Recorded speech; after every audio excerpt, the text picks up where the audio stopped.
Alright. Let me turn the music down. I don't know if that... Okay, so it just turns it down on my headsets.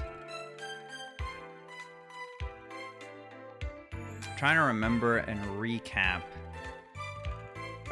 where we left off yesterday. I think what happened with yesterday for the most part was yeah, we gaming. We're doing more Corpse Factory. What happened yesterday for the most part was we finally caught up to the prologue. That's where it was. So we finally looped around and caught up to the prologue. Lots of murders. They decided to use the corpses and deliver the corpses to people as like part of the calling card. So they do the photo and then they deliver the corpse right before the person's supposed to die, and then that like guarantees the kill supposedly. Sorry, I just swapped over to the game music. So that's where we left off. We like went into the office and just kind of took it from there. I'm gonna swap over. Yo, what's up, Lapras? How you doing? I'm gonna swap over and get started gaming. Just continue where we left off. I'm gonna upload the other ones to YouTube just because there's moments that are just friggin' wild. I'll try and give some recap for people that are just like now catching one as we go. Yeah, it's not. It's like a completely separate indie game.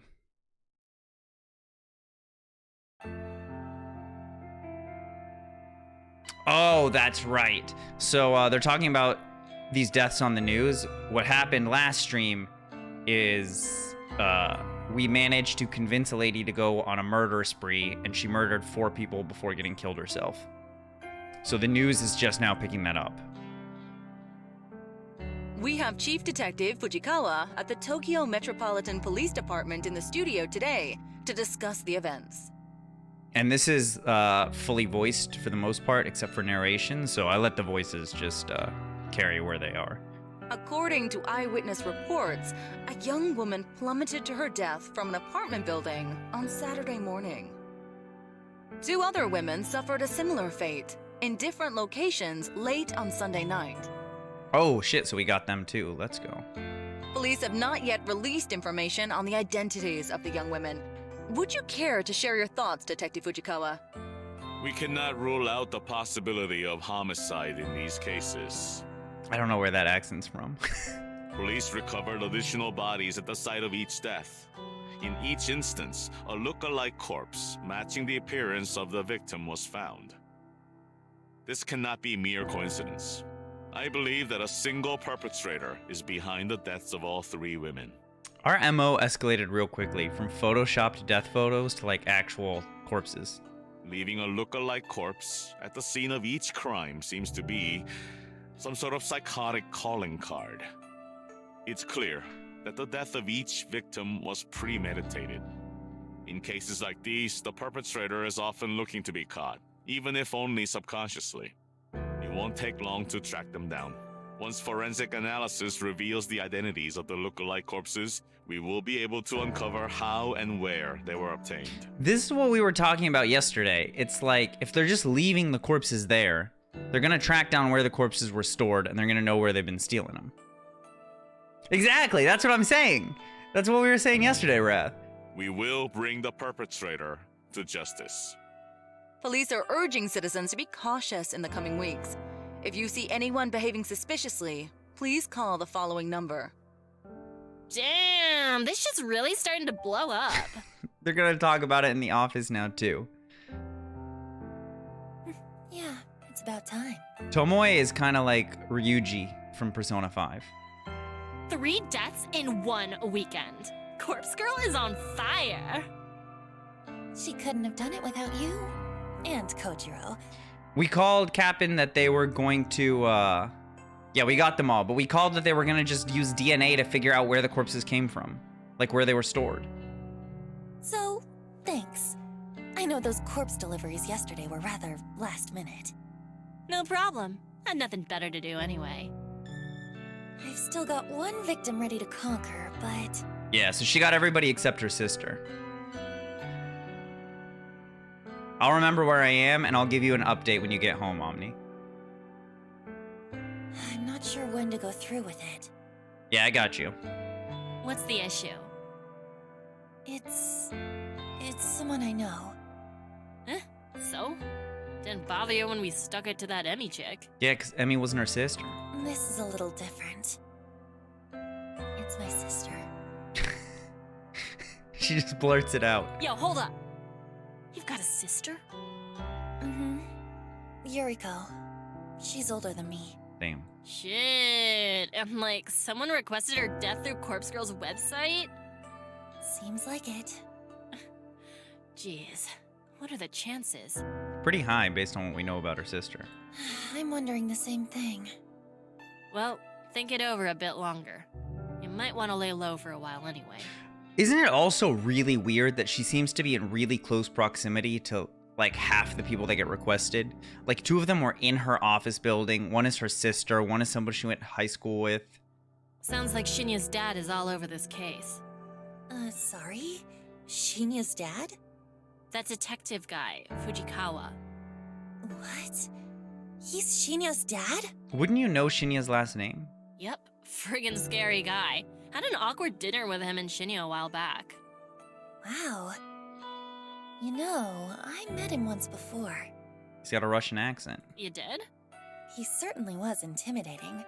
But don't worry, we only met by chance. Had nothing to do with Corpse Girl.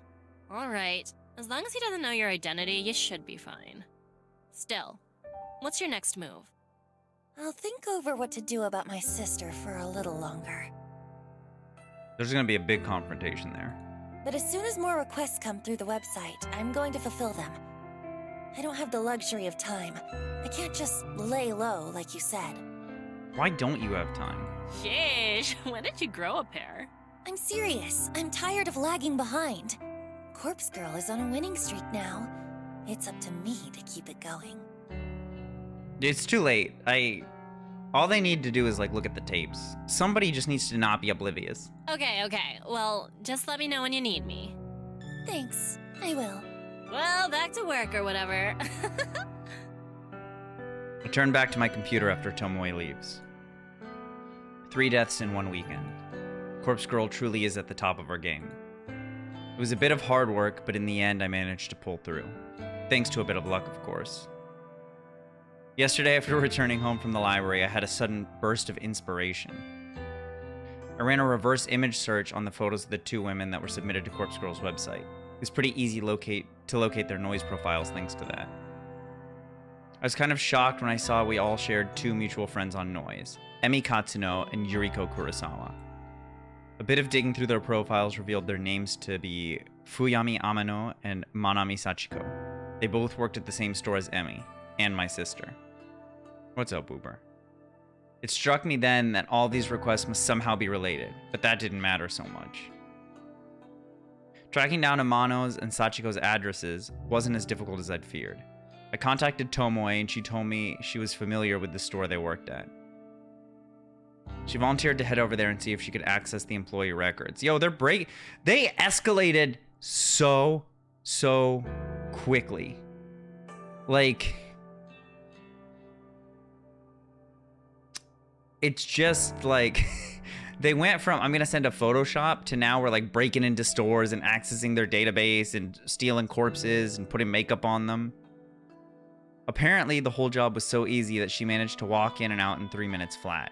She said that none of the staff even batted an eyelid as she walked in. She simply strode into the back room, rummaged through the filing cabinet, and snapped a photo of the employee contact sheet.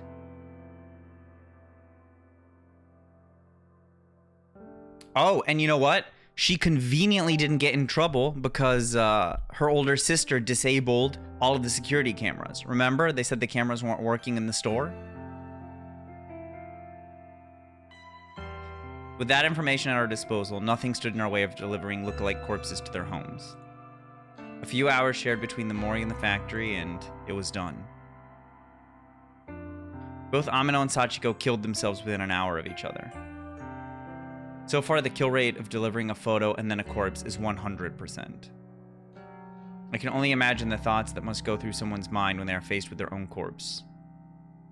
The looming dread, hopelessness, and fear of inevitability have proven to be so overwhelming that suicide becomes the only viable option.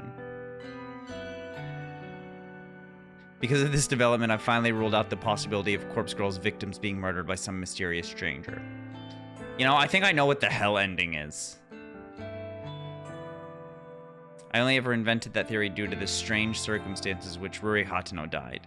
After all, she was hung from a scarecrow in an uncanny similar fashion to the corpse photo I invented for her. I think the hell ending, yeah. No. We kill ourselves and deliver our body to our sister as the lookalike body.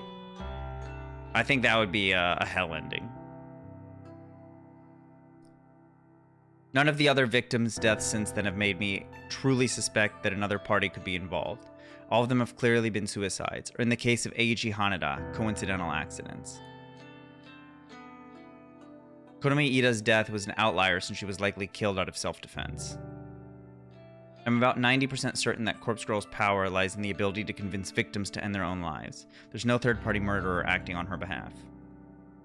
And I've begun to suspect that the power I hold is no esoteric arcane force. Really? You're just now suspecting that? It's not some supernatural art. It's not witchcraft or sorcery or some holy power bestowed upon me from on high. The power Corpse Girl holds is simple determination, grit, resolve. Dude, it's Photoshop. My will to end lives is what drives me to craft convincing corpse photos and deliver look-alike cadavers. That in itself is enough to act as the knife twisting in a victim's side. It's enough to compel those weak of heart and weak of mind to end their lives. If that's all my power ends up being, I'm happy. I'm happy that I can be the instrument that delivers Corpse Girl's justice, regardless of whether it's through mundane or mysterious methods. As long as victims continue to drop like flies in the wake of Corpse Girl's ascension, I will remain content. And this is only just the beginning. If that was Act 1, I was going to lose my mind. We already know she had like a very abusive childhood and stuff, right? Like that's kind of what we're picking up. There are no new requests when I log into Corpse Girl's website this evening. I'm strangely okay with that. There's something I want to do before more requests come through anyway. I'm going to make some updates to the website. A few improvements that will considerably ease the workload placed upon Corpse Girl, Kojiro, and Tomoe. Gonna start asking for the address, isn't she? In the website's admin settings, I add a couple of extra data fields to the front page. Instead of just asking for a photo and a phone number, this website now requires a victim's address to be provided. This will ensure we can successfully deliver a corpse for every request. Address? Now it's just becoming straight contract murder. It went from like, oh, haha, I thought it was just a prank. Now it's literally just becoming straight contract murder. In addition, the site now asks for the victim's name. Can I get your name, phone number, address, and a picture? You're just becoming a straight hitman for free. I've always been hesitant about requesting this specific detail. I never wanted to know the names of the people Corpse Girl will kill. It creates familiarity, and I always used to worry that it would prevent me from going through with a request. Exactly, Paz. But more than all of that, I added a field for the social security number.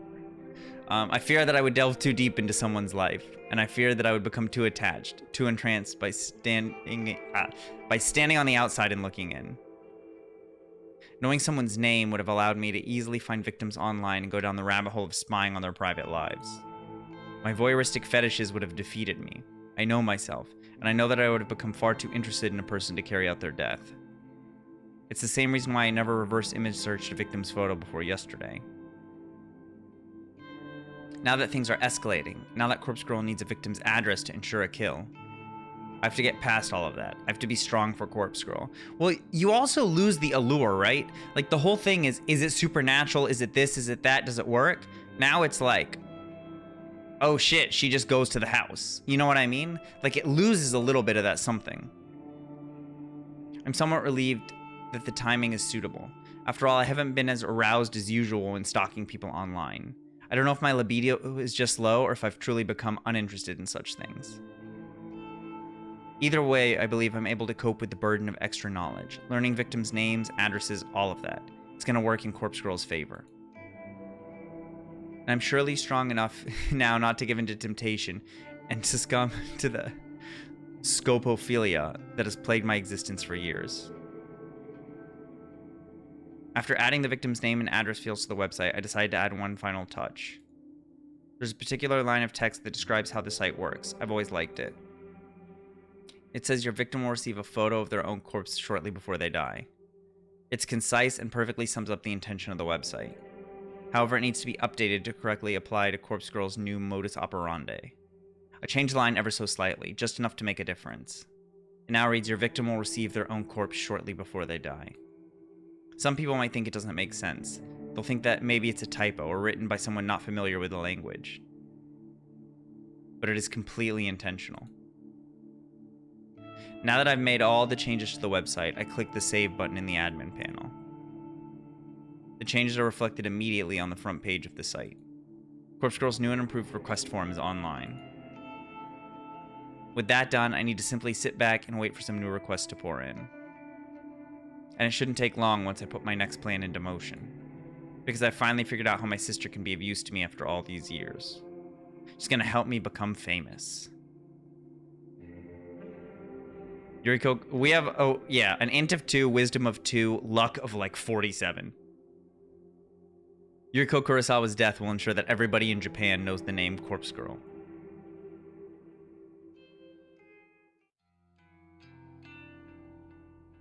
June 16th, Tuesday morning. For the first time in a while, my fingers scrape against the bottom of the cabinet drawer. Oh, shit. I fumble around and grab the last remaining burner phone in the drawer. It's a fairly modern handset from around 3 years ago. These newer models never retain their battery charge for more than a month or so when they've been inactive. Thankfully, it uses a generic charger, so I quickly plug it into the kitchen outlet and wait for it to return to life. I glance back down to the open drawer. It's completely empty now. I'm gonna need to restock my supply of burners if I hope to continue with Corpse Girl's work. I nervously bite my fingernails at the thought. Getting these phones isn't easy. It's free, yes, but not easy. And if I get busted trying to lift a stack of them, that might very well be the end of me. I'll have to obtain as many new phones as possible at some point today. Once Corpse Girl kills my sister, my website is going to explode with new requests. I'll need to be as prepared as possible. I decide to finish getting ready for work while the burner charges. As much as I'd like to simply skip out and deal with my sister, I do need to pop into the office. Missing too many days is going to lead to getting fired, and that might compromise my mission, and your ability to eat. I take my medication, I apply my makeup, I pack my handbag. I forgot she doesn't eat. It's also mundane, but it's also necessary. Each day is the same routine. There's comfort to be found in that, especially for someone like me. But sometimes I remember the excitement of finding myself in new situations. Even if those situations end up with me lying in the muck of a bathroom floor or against the stone-cold tiles of a morgue. When I'm ready to leave the apartment, I snatch the burner phone up and check the battery. It's at around 40%. That should be plenty. I stash it in my handbag so it's ready for action when the time comes. I'm out the door at the same time as every other day.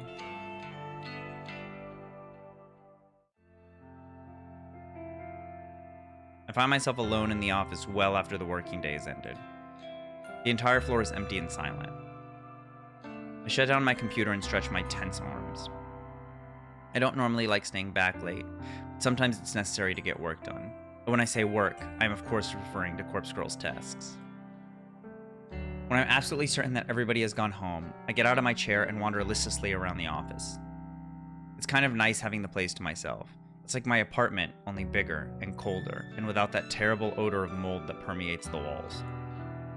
I notice that quite a few people tend to leave their belongings on their desks. Nothing too valuable. The occasional coat, hat, or a pair of headphones. Should somebody of low moral character wish to steal them, there'd be nothing stopping them.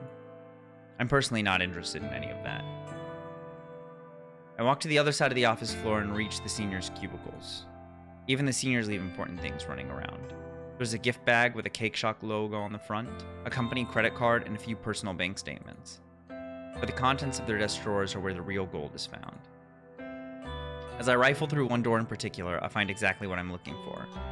It's an old Noise brand phone, a few models earlier than my own. She steals the phones from her coworkers? It slips into my handbag right alongside the burner phone I brought from home. I close the desk door gently and oh my god. The top drawer here contains a flip phone, a familiar classic. It'll serve me well. Into the handbag it goes. One of the main problems I have with this company, with any company in fact, is the wasteful attitude of management. Executive seniors and even some junior staff are provided with company phones. Basically, if you're expected to make calls on the job, the company will issue you a phone so that you don't have to use your own. Yo, every single company I've worked at that has given me a phone at any point, and this was like even 10 years ago, had an app on the phone so they could track where the fuck my phone went. Before Find My iPhone, before any of that. And so they could completely just like frickin' wipe it from afar and brick it. However, with the rapid evolution of modern technology, phones often find themselves replaced or upgraded well before they cease functioning, and management doesn't care about recycling or repurposing unused, obsolete phones. The devices simply drift to the bottom of drawers or storage cabinets, destined to become forgotten within moments. Am I really doing the wrong thing by taking these phones off the company's hands? It's not like I'm stealing personal property from employees. I'm only taking what the company is likely to write off as a business expense, and this is a multi-billion yen company. Are they really going to miss the odd, outdated device? I justified this to myself long ago. I'm ensuring these phones are used for a bigger purpose, and there's nothing bigger than fulfilling Corpse Girl's ambitions. As I swipe the fourth or fifth phone, I hear the ding of the elevator from across the office floor. Shit. Someone's here. I need to get away from the cubicles without being seen. Noriko, is that you? Oh shit. I must have ducked down a second too late because the voice identified me correctly. I scuttle forward on my knees just a little bit so that I'm not close to the cubicles. When I get to my feet, I'm halfway between the senior employees area and the juniors' open plan desks. Shinya? Shinya walks over from the elevator to greet me. Hi. You're here awfully late. What were you doing over there? That is, if you don't mind me asking. Oh. What shitty lie is she gonna come up with now? I lent my USB drive to one of the seniors earlier, and they didn't return it, so... Oh. Did you find it? Nope. Oh well. I'll ask about it tomorrow. I could help you look if you like. Seriously, it's okay. I'm about to head home anyway. What are you doing here? I left my wallet at my desk. Can you believe it? He looks so proud. Luckily, I remembered before I took Tomoe out for dinner. I would have appeared to be quite the buffoon if I'd been unable to pay for our meal. Yeah, I suppose so. Hey, how are things anyway? Oh, Noriko showing concern? Let's go. Things with Tomoe are great. We are truly in love. Wow, okay, not exactly what I meant, but how are things here? I mean, what happened with Kotomi and... Ah, that whole kerfuffle. Kerfuffle. Can you believe Miss Ida is dead now? Is it wrong of me to say that I'm happy she's dead? What did you miss? We managed to kill all three of them, Comedy, by delivering corpses. Noriko just found another way to incriminate herself more easily by adding a name and address field to the website so that she knows where to deliver corpses to. Literally, this is just waiting for a sting operation from the police to submit something with a name and address and a whatever, and just wait for her to come. And now she's planning some grand way to murder her sister that will make her famous. Is that an awful thing to admit? I gently shake my head, but I don't interrupt his train of thought. It's so bizarre. Especially considering our relationship and how determined she was to end my career. It bothers me that Shinya is still referring to the conflict between himself and Kotomi as a relationship. But it would seem that she was the only one with animosity toward me. As such, the other executives said I'm welcome to work here as long as I like. In fact, they were even generous enough to give me a small salary raise. Oh shit. Wow! That's great, Shinya. I'm really happy for you. Well, I mean, there's gonna be a confrontation with Shinya's dad, for sure. Thank you. It truly was a struggle there for a little while. Yeah, 100% shut up, money. Before my brain can even register what I'm saying, the following words tumble out of my mouth. Do you want to talk about it? Noriko, I know that I haven't been as open with you as I should have been. Maybe talking about it will help me put the whole thing behind me. Oh shit. I bite my tongue as I try and think of a way to back out of the situation. Oh.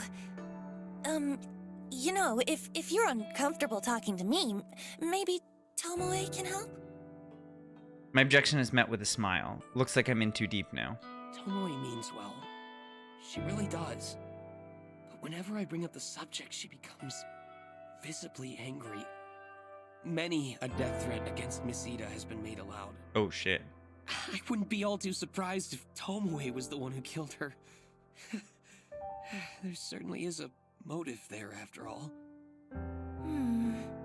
So you don't know who killed Noriko, Kotomi? stop. Stop. You always do this. I don't even think the police know that much. Father showed me the photos of the crime scene. Chances are that whoever did kill her was also killed in return. Though, as abusive as she was toward me, I never took her as the type to instigate a mass murder. I mean, his dad's Russian. Right? He's trying to toughen him up. She was an angry person, yes.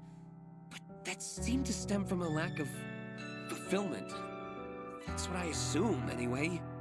And I think that's the reason she made her advances on me. Shinya, I really am sorry. I'm so sorry that you had to go through such a traumatic experience. I thought I was going to lose everything. My job, my relationship. Miss Ida He just needs threatened to cry it out, steal comedy. all away from me. Just so she could experience some form of power, some small manner of pleasure. Are the voices too low for you guys, by the way, when they talk? Or are they fine? Why do people do those things, Noriko? What joy is there even to be found in... Okay, cool. I take my time to consider my reply. I'm probably not the best person for him to be having this discussion with, but all things considered, it does seem to be helping him come to terms with things. Shinya, what you went through with Kotomi, what she did to you, that's not what it's about. She never had the right to put you through that. That's true.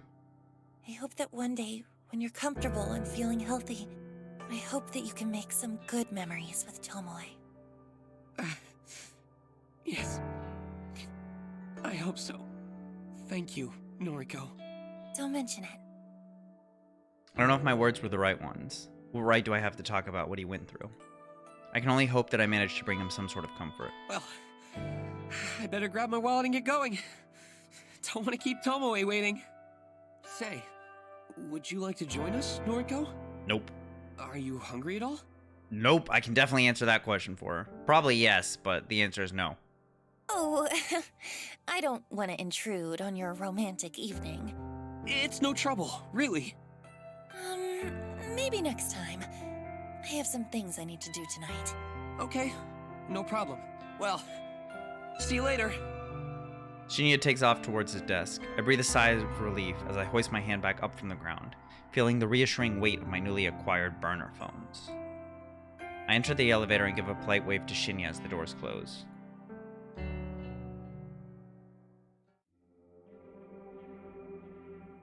Give me a call back when you leave the restaurant. Oh shit. You want me to drive tonight? It has to be tonight. We talked about this. But Please. Kojiro is on standby as well. fine. Not like I've been dying to bring Shinya back to my place or nothing. Don't push Shinya. Let him tell you when he's ready. Yeah, I know. Look, I'll probably be out of the restaurant in an hour. That cool? Yes, thanks. Bye! Tomoe hangs up. I look down the street, my gaze aiming directly at the restaurant Tomoe is currently seated at with Shinya.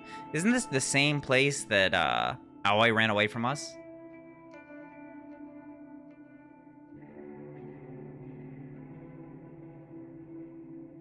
I'll need to kill an owl around here, but what is there to do? There's Aoi's restaurant.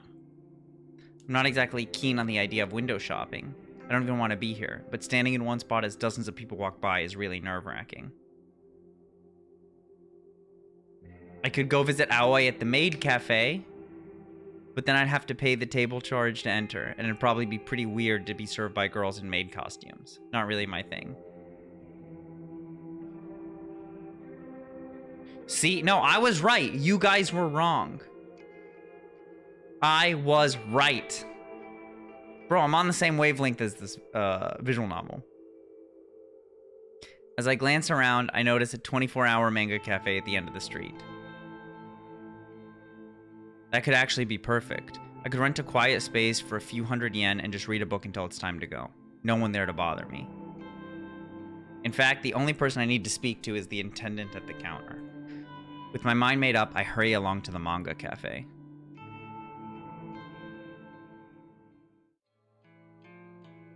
Pretty late. Come on, you're a night owl. What are you complaining about? Yo, Noriko in a lab coat? Where's Omni when you need him? He's missing the lab coat, Noriko. Just making chit-chat. Well, instead of talking, how about you hold that flashlight still? I can't see what I'm doing with you waving it around. Yes, ma'am. I'm nearly done anyway. Fucking Yuriko. This wouldn't be so difficult if she didn't have different haircuts in every single photo on her profile. I'm just going to have to estimate the length of her hair for now. She have a command grab? Increases luck by 21%. The corpse on the table in front of me looks like an uncanny clone of my sister. I snip away a little more hair from her fringe and then put the scissors aside. You two must be close. The opposite. Makeup's done! Thanks. Looks good. Tomoe beams as she puts the cap back on the lipstick in her hand. Okay, Tomoe is the GOAT, and I'll tell you why she's the GOAT in this specific situation right here. Noriko didn't give a shit what Tomoe was doing, was moving the head all over around to give it a haircut, and Tomoe still got the makeup done? She still got the makeup done with that head just doing random ass movements the whole time to get a haircut. She's the GOAT.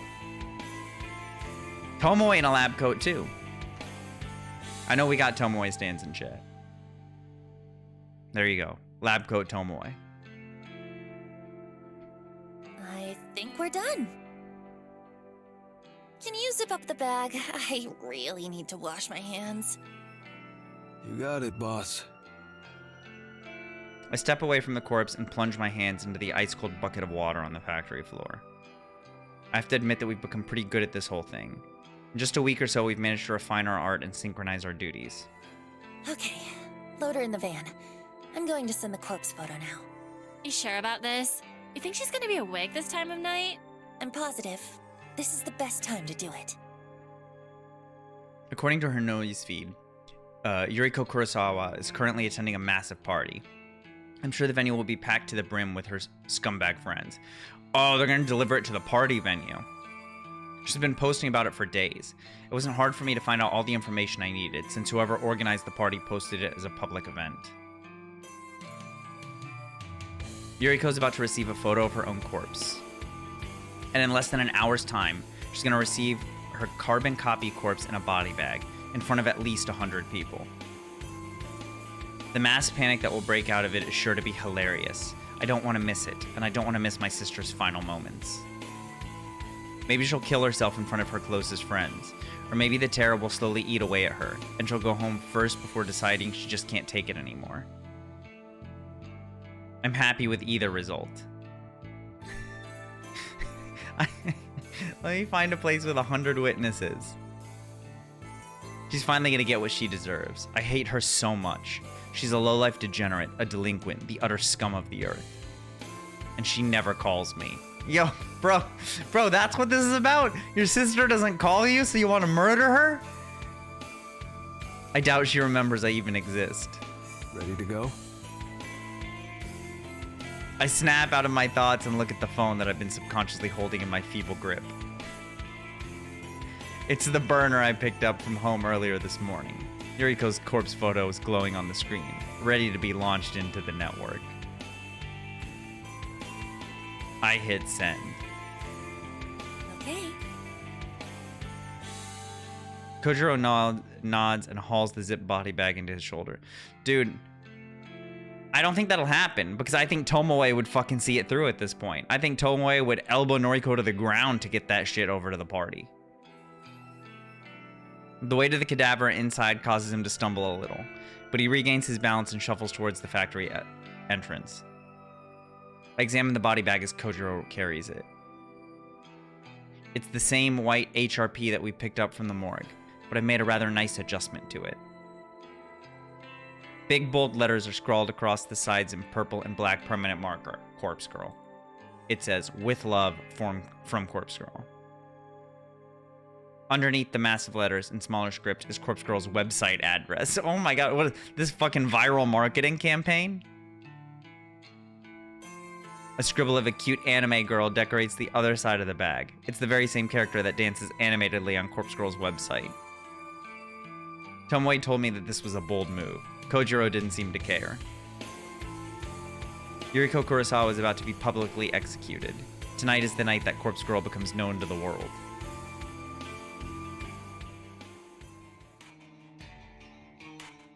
This is the quietest house party I've ever witnessed, because it's a sting, bitch. I only managed to catch a glimpse of it before Kojiro shields my eyes with his ice-cold hand. I want to object to him censoring my vision, but the smell of blood causes me to slump against his shoulders, and I resort to whimpering quietly as he places me gently on the ground. The vision of the house party from hell is still vivid behind my closed eyelids. It's not like I've been to many house parties in my life. In fact, when I really think about it, I don't think I've ever been to a single one before this moment. But I've seen them on television. I've seen them in movies. They're always loud. Music is blasting. People are dancing, drinking, making out. The scene I witnessed doesn't look like any of that. I'm pretty sure dead bodies don't line the floor at a regular house party. I'm pretty sure trails of blood aren't on the guest list. This party is weird. The walls were slashed. There's broken glass everywhere. Specks of blood are dotted across the furniture. Someone in the next room is sobbing quietly. Someone above, perhaps inside the ceiling, is groaning. Kojiro is sitting next to me now. I can imagine a bored expression hovering over his features. He still has his hand over my eyes. He taps the fingers of his other hand against the body bag beside him. His digits drum out a rhythmic beat upon Yuriko Kurosawa's clone, still zipped up and sealed inside her temporary coffin. I think Tomoe is still in the van. She said something about not wanting to get messed up. I never planned on entering this party, but Kojiro dragged the body inside, then returned shortly after and told me I should come take a look. So this happened because of the body? Like they all murdered each other? So here I am, blindfolded by Kojiro's misguided attempt to protect me from the carnage I willingly unleashed. I asked him if he killed all the people here. He said no. I suppose I believe him. I managed to squint through a gap in Kojiro's fingers momentarily. The blurred shapes of 4 or 5 bodies are on the floor in front of us. There's a straight arm lying limply on a chair that's currently unaccounted for. Kojiro presses down firmly against my face and my vision darkens once more. I hear his voice and imagine his calm demeanor in my mind. Thoughts?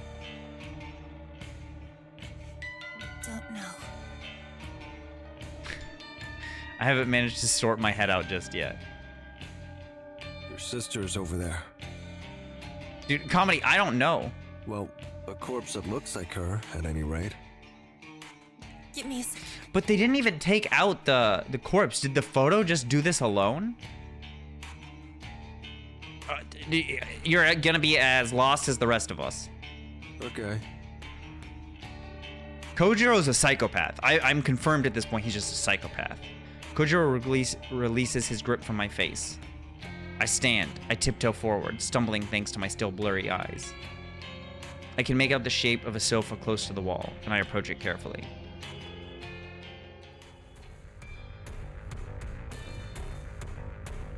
The empty gap between the sofa and the wall is a 3-foot wide space.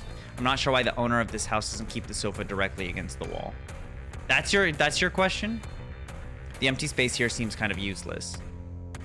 Maybe if the sofa was all the way against the wall, it becomes too far from the TV. That's a possibility. I would personally just get a bigger TV so that the sofa can be kept comfortably flush with the wall. The gap here really annoys me. It's making me irritated. I want to push the sofa back myself, but I don't have the strength. It's a massive thing, bigger than I am, maybe even bigger than Corpse Girl. Even if I was strong enough to move it, there's still the issue of my sister lying here between the sofa and the wall. She's in the way. I have to move her first, and the thought of touching her is absolutely disgusting. Even when she was alive, I never wanted to touch her. She's a foul excuse for a human being. Hey, Yuriko. Long time no see. She doesn't respond. You don't look so hot. Guess I'm prettier now, huh? This is so fucked. Why do you never call me? Cause I'm dead, bitch! Whatever. I wouldn't answer the phone anyway. She doesn't say anything. The sound of someone grunting behind me doesn't interrupt my concentration. I assume it's just Kojiro clearing his throat. Have you seen Mother lately? I haven't heard from her in a while. I'm sure she's fine. Are you still on parole?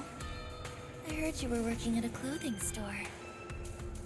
Yeah, I'm fine. Jesus Christ. I'm working for Temujin at the moment. Yuriko nods. It's okay. There are worse jobs, I'm sure. How did you get that cut across your throat?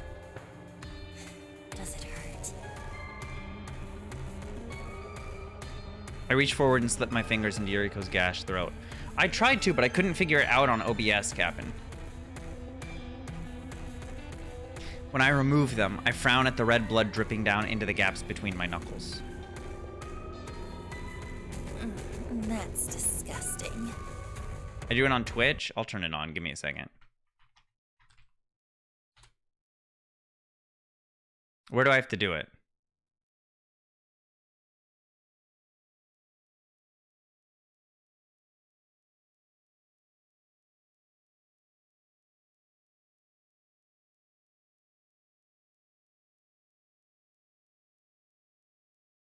I literally don't know where to do it. Remember when you bandaged me up after I busted my knee?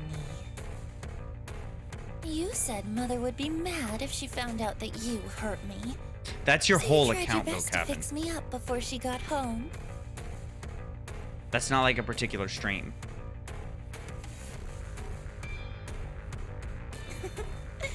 She found out, though. I think she's going to find out about this, too. There's no way you can keep this from her, Yu. Yuriko smiles gently. I wipe the blood onto my skirt. Oh? Him? That's Kojiro. He's a friend. No, there's nothing between us. I hear the grunt from behind once more. I know. You're actually nicer than I remember. Why couldn't you ever be this nice when we were kids? If you'd been this nice to me, then maybe I wouldn't have spent my entire teenage life wishing you would drop dead. Oh, I guess my wishes came true after all. 100%. She's gonna collapse on the floor. Yuriko laughs along with me. It doesn't sound like the laugh I remember. It's more like a gurgle, like she has something caught in her throat. A trickle of blood pours from between her lips and she coughs. Oh, do you need a tissue? Yuriko's alive! Yuriko's alive! Here. I unzip my handbag and retrieve a tissue, then hand it to Yuriko. She tilts her head and sprays the rest of the blood from her mouth. Noriko. Okay. I gotta go. Say hi to Father for me, okay? I leave Yuriko behind.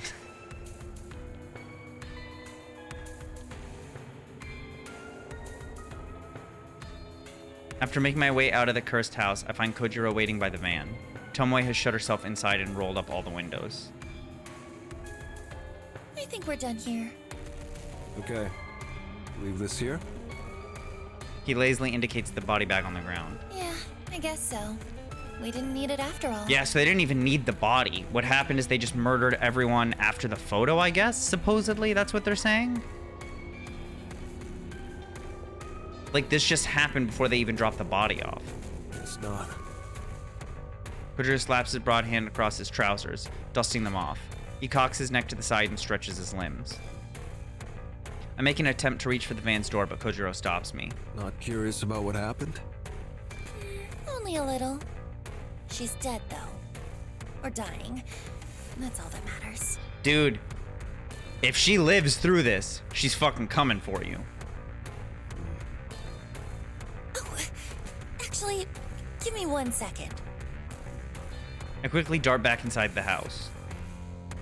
Uh-oh. I weave across the room and duck behind the sofa once more. Yuriko is silent and unmoving. I do my best to push her body to the side with my skeletal arms. She budges an inch or two, and I find what I'm looking for. Her phone buried between her ass and the carpet. I turn on the screen and find there's no fingerprint or passcode lock. The photo of Yuriko's corpse, the very same photo that I sent to her earlier, is still on the screen. I guess she did receive the photo then. Maybe that's all it took this time. No, something else She must have happened been here. pretty freaked if she killed all the people here. This is like the Kotomi Ida situation all over again. There's something else that happened here, and it's gonna be tied into the very first case where somebody was strung up like a scarecrow. My voyeuristic tendencies flare up, and I decide to look through the rest of her photos. I swipe across the screen just once and nearly jump out of my skin. Yuriko received a photo right before she received the one I sent. It arrived 10 minutes before my photo.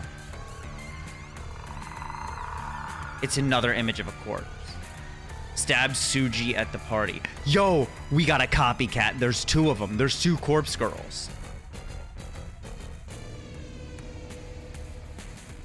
And this one seems far more effective. Another photo depicting her death, but it's completely different than the one I crafted. What the fuck? Someone else sent Yuriko Kurosawa a photo of her own corpse, only 10 minutes before I did. Yuriko received a corpse photo from somebody else. Yo, I hope it's Tomoe. What is going on? I examine the photo in detail. It's well made, just like my own work. If I didn't know any better, it would be easy to assume that I made this. What if she actually has another personality? But what stands out the most is the writing on the bottom of the image. It simply says stab Shuji at the party. Stab Shuji at the party. Who the hell is Shuji? Is he here? Is he one of the dead bodies scattered around this accursed house? I quickly discard the thoughts of Shuji. More important questions come to my attention.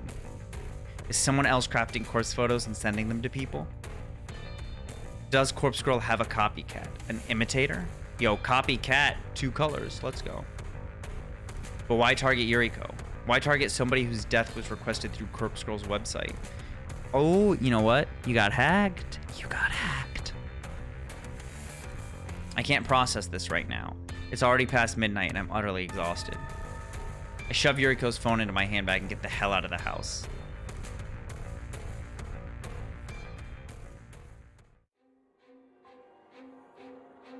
June 17th, Wednesday morning. Today is not a suitable day to go to the office. Today is not a suitable day to wake up and shower. Today is not a suitable day to force those tiny pills down my throat. It is absolutely a suitable day for that. Today is a day to lay in bed and rest my face on the pillow, caked with yesterday's makeup. I don't know what the time is. I don't really care. My phone has buzzed several times, but I simply don't have the energy to reach over and look at it. I just want to stay here and be warm and comfortable and not think about anything. I don't want to think about that house party last night, but I keep thinking about it. I don't want to think about finding Yuriko's body in that irritating, useless space between the sofa and the wall. I don't want to think about my sister's final words to me, those bitter syllables that she used all of her remaining strength to force between her blood-soaked lips. I don't want to think about the fact that I'll probably have said the same thing to her if I was in her position. I don't want to think about the possibility that someone else was responsible for Yuriko's death. It's supposed to be Corpse Girl. Me. Me. Me. Me. I was supposed to be responsible for my sister's death. Somebody else caused her death. How dare they steal that from me? How dare they? A copycat? A nobody? The more I don't think about it, the more I find myself thinking about it. Think. Why would somebody copy Corpse Girl's methods? Dude, what if it's Corpse Boy? She should put it in the same URL, but make it Corpse Boy. How would somebody copy Corpse Girl's methods? It's been on the news. Corpse Girl is mine. Mine. Corpse Woman, maybe? Corpse Girl belongs to me. I'm not infamous enough yet to have an imposter. Surely I'd be kidding myself with delusions of grandeur to think that I've earned an imitator. But the fact remains that somebody sent Yuriko a corpse photo that was meticulously edited and just as convincing as anything I could make. And those instructions? Stab Shuji at the party? Stab Shuji? Did Yuriko do it? Did she pull a knife and slit Shuji's throat? What about the other people at the party lying cold on the floor? Did she kill them as well? Did Yuriko imitate Kotomi Ito's final moments and cut down a swath of people, all in an effort to spare her own life? I don't think you caused the Kotomi Ito thing. I think that the copycat caused it. You just happened to make 500,000. And then, who turned the knife on Yuriko? Someone acting in self-defense? Did she kill them too? There are too many questions and not nearly enough answers to satisfy my hungry mind. In an effort to find a silver lining to the whole situation, I think about how Kojiro left the body bag at the party. Hopefully the police will discover the corpse and link Corpse Girl to the murder scene. Her name and website are written all over the HRP after all. They're not gonna post photos of that everywhere. Everything might work out, as long as Corpse Girl claims the credit for the deaths. My popularity still has the chance of skyrocketing. My/her/my website will be inundated with new requests. Requests from people begging for me or Corpse Girl to kill for their behalf. Yes, last night's slaughter may actually be the best thing that could have happened. I'll happily steal the credit to propel Corpse Girl's name into the stars. I roll over and bite my pillow until it's soaked through with saliva and blood, and I scream until my lungs give out.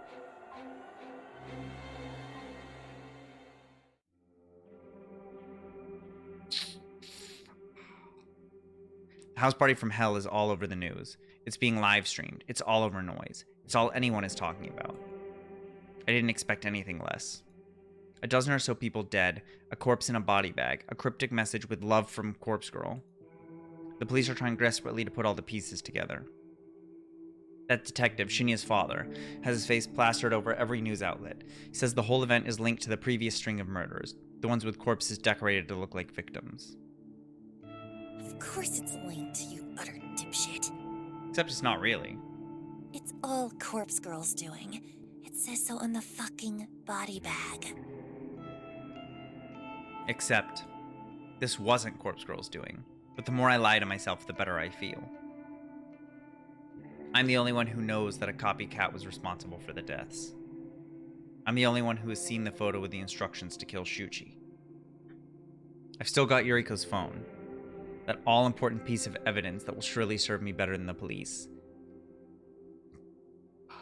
According to various threads on Noise Channel, the police tried to redact the image of the body bag with Corpse Girl's website written on it. But when something's on the internet, it's pretty much impossible to remove it.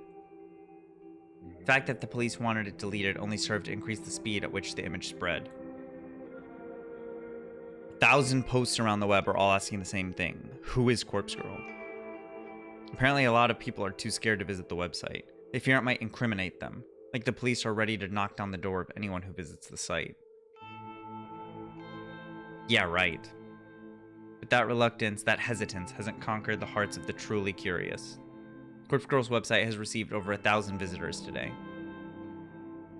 All that for 1,000 page views? That's it? You converted 12 deaths to 1,000 page views? The overwhelming majority of IP addresses accessing the site are based in Tokyo, even though the murders are known all over Japan. The news outlets in Tokyo are really having a field day with it. She could have fucking used, like, since Noise is basically Facebook, she could have spent $50 on a Facebook ad and gotten more impressions. These are just views, Red. Just views, not requests. Views. I expected most of the web traffic to be local, but it's still nice to see some visitors from elsewhere. Osaka, Kyoto, Sapporo, Fukuoka. Hell, there are even 2 hits from the USA. Corpse Girl is finally becoming well known. She does. She does, because she stole 5,000 from that lady. However, despite the influx of web traffic, not a single request has been made. I pout in annoyance as I stare at my laptop screen. Yeah, because you want somebody's address and stuff. The request inbox shows no unread messages. It's almost too difficult to believe. I wonder if the changes I made to the site's front page have deterred people from using it. I'm asking for a lot more information now. A victim's name and address are now necessary to submit a request. You think? I'm about to shut down my laptop in annoyance when a little detail grabs my attention. The last message in the request inbox. It's stamped with a time and date. Today, 5:45 p.m., about 15 minutes ago. She got hacked, I told you. Somebody else is checking all of the requests. Huh? This request can't have come through this evening. It's been marked as read, which means I've already opened it. Curious, I click on the message. The photo that downloads is of somebody I've never seen before, an unremarkable man, but someone that I would instantly recognize if I had previously opened this request. I return to the inbox and examine the times and dates of each message in closer detail. Every message is marked as read, so I had assumed all of these requests were from previous days, but it would seem that I was wrong. The messages are all from today. There's an entire page full of requests that have been made since just this morning, 25 in total. I was thinking that, Captain, that she might actually have MPD because of the way she refers to Corpse Girl. Holy shit. Why are they all marked as read? I haven't seen any of these. I madly open all of them. The photos of victims quickly download in succession, and I skim through them. Not a single familiar face. What's going on? As I'm making my way through each message, a brand new request pops up at the top of the screen. I'm about to click on it when suddenly it turns gray. The tiny little closed envelope icon next to the message transforms into an open envelope right before my eyes. I'm struck with a single terrifying thought. Somebody is reading these requests before me. Not MPD. Somebody, somehow, has gained access to Corpse Girl's request inbox, and they're reading every single new request before I do. Yo, change the fucking password. Somebody else has access to these requests. I can't believe it. I'm so shocked that I don't know what to do. Fed, it literally just happened at the exact same time. But it is also called DID, Dissociative Disidentity Disorder. Is generally what it's called now, DID. I stare blankly at the screen, my mouth hanging open in disbelief. Has somebody hacked into my site? In a desperate bid to regain my composure and a measure of control, I hunch from my laptop and begin tapping at the keyboard. I access the site's security settings in order to check the most recent visitors. All of the traffic is only accessing the front page of the website, as it should be, but one other user has accessed the site's admin panel directly. The security settings show that 2 people are currently logged into the admin panel, myself and some stranger. I hope it's the neighbor whose Wi-Fi she's been using this whole fucking time. I look up the IP address of the visitor and find out it's based in Tokyo. Perhaps someone who saw the news reports about Corpse Girl and decided to try hacking into my website. I cannot abide a blasphemous transgression like this. How dare they set foot upon my holy soil? The dad? Oh, it could be Momo. Could be Momo. You never know. I'm burning with rage as I click on the site's advanced security settings. I'll change my password. I'll ban the hacker's IP address. I'll Never be able to find them. I'll kill them! I'll kill them for defiling Corpse Girl's website! Okay, or there. That's one option.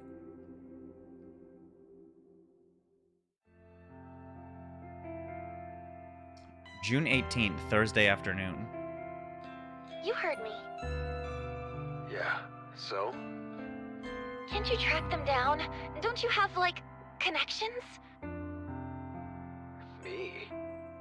Already hooked you up with cadavers. Don't know what else you want. I want you to find this hacker and let me strangle them to death! We've gotten no achievement, Captain. Jeez. I'm no computer genius. Take it to the police. You've gotta be kidding me. Did he literally just say go to the police? Of course. So what am I supposed to do?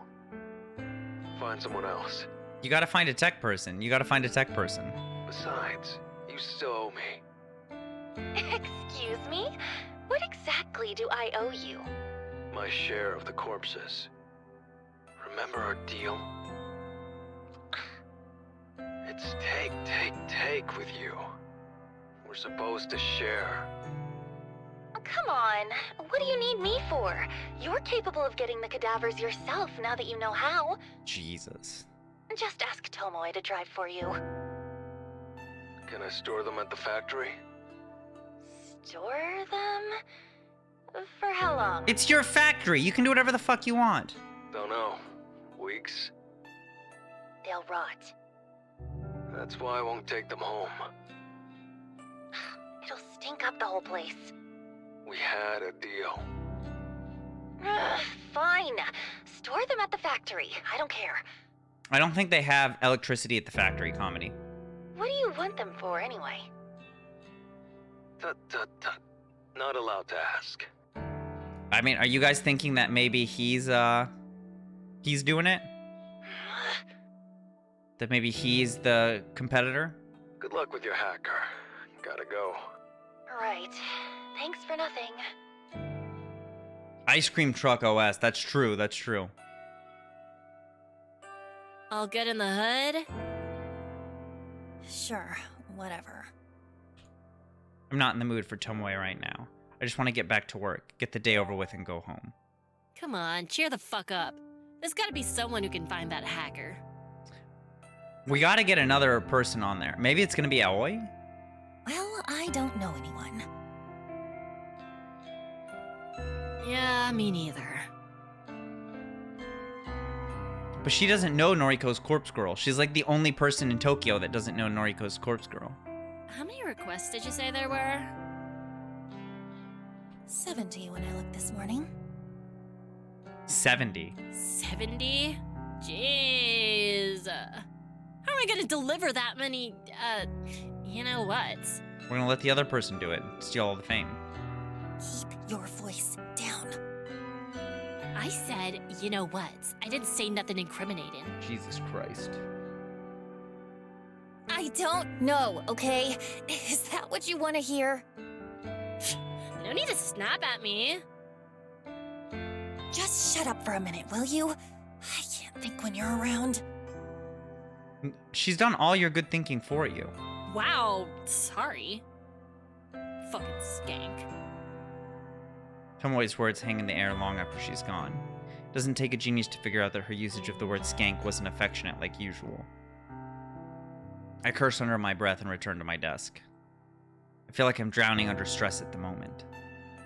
Everything is piling up on me, forcing me down, pushing my head underwater, and taking away my will to even fight back. 70 odd requests to work through. A hacker with access to my website, even if I've managed to block them temporarily, I'm sure they'll return. And then there's the copycat responsible for my sister's death, which is likely the hacker. It's all becoming too much. I don't feel like I'm in control anymore. I don't feel like stoic, unflinching Noriko. I don't even feel like Corpse Girl, poor defiled Corpse Girl, with hackers prodding her and copycats mocking her. If I don't feel like Noriko and I don't feel like Corpse Girl, then just who the fuck am I?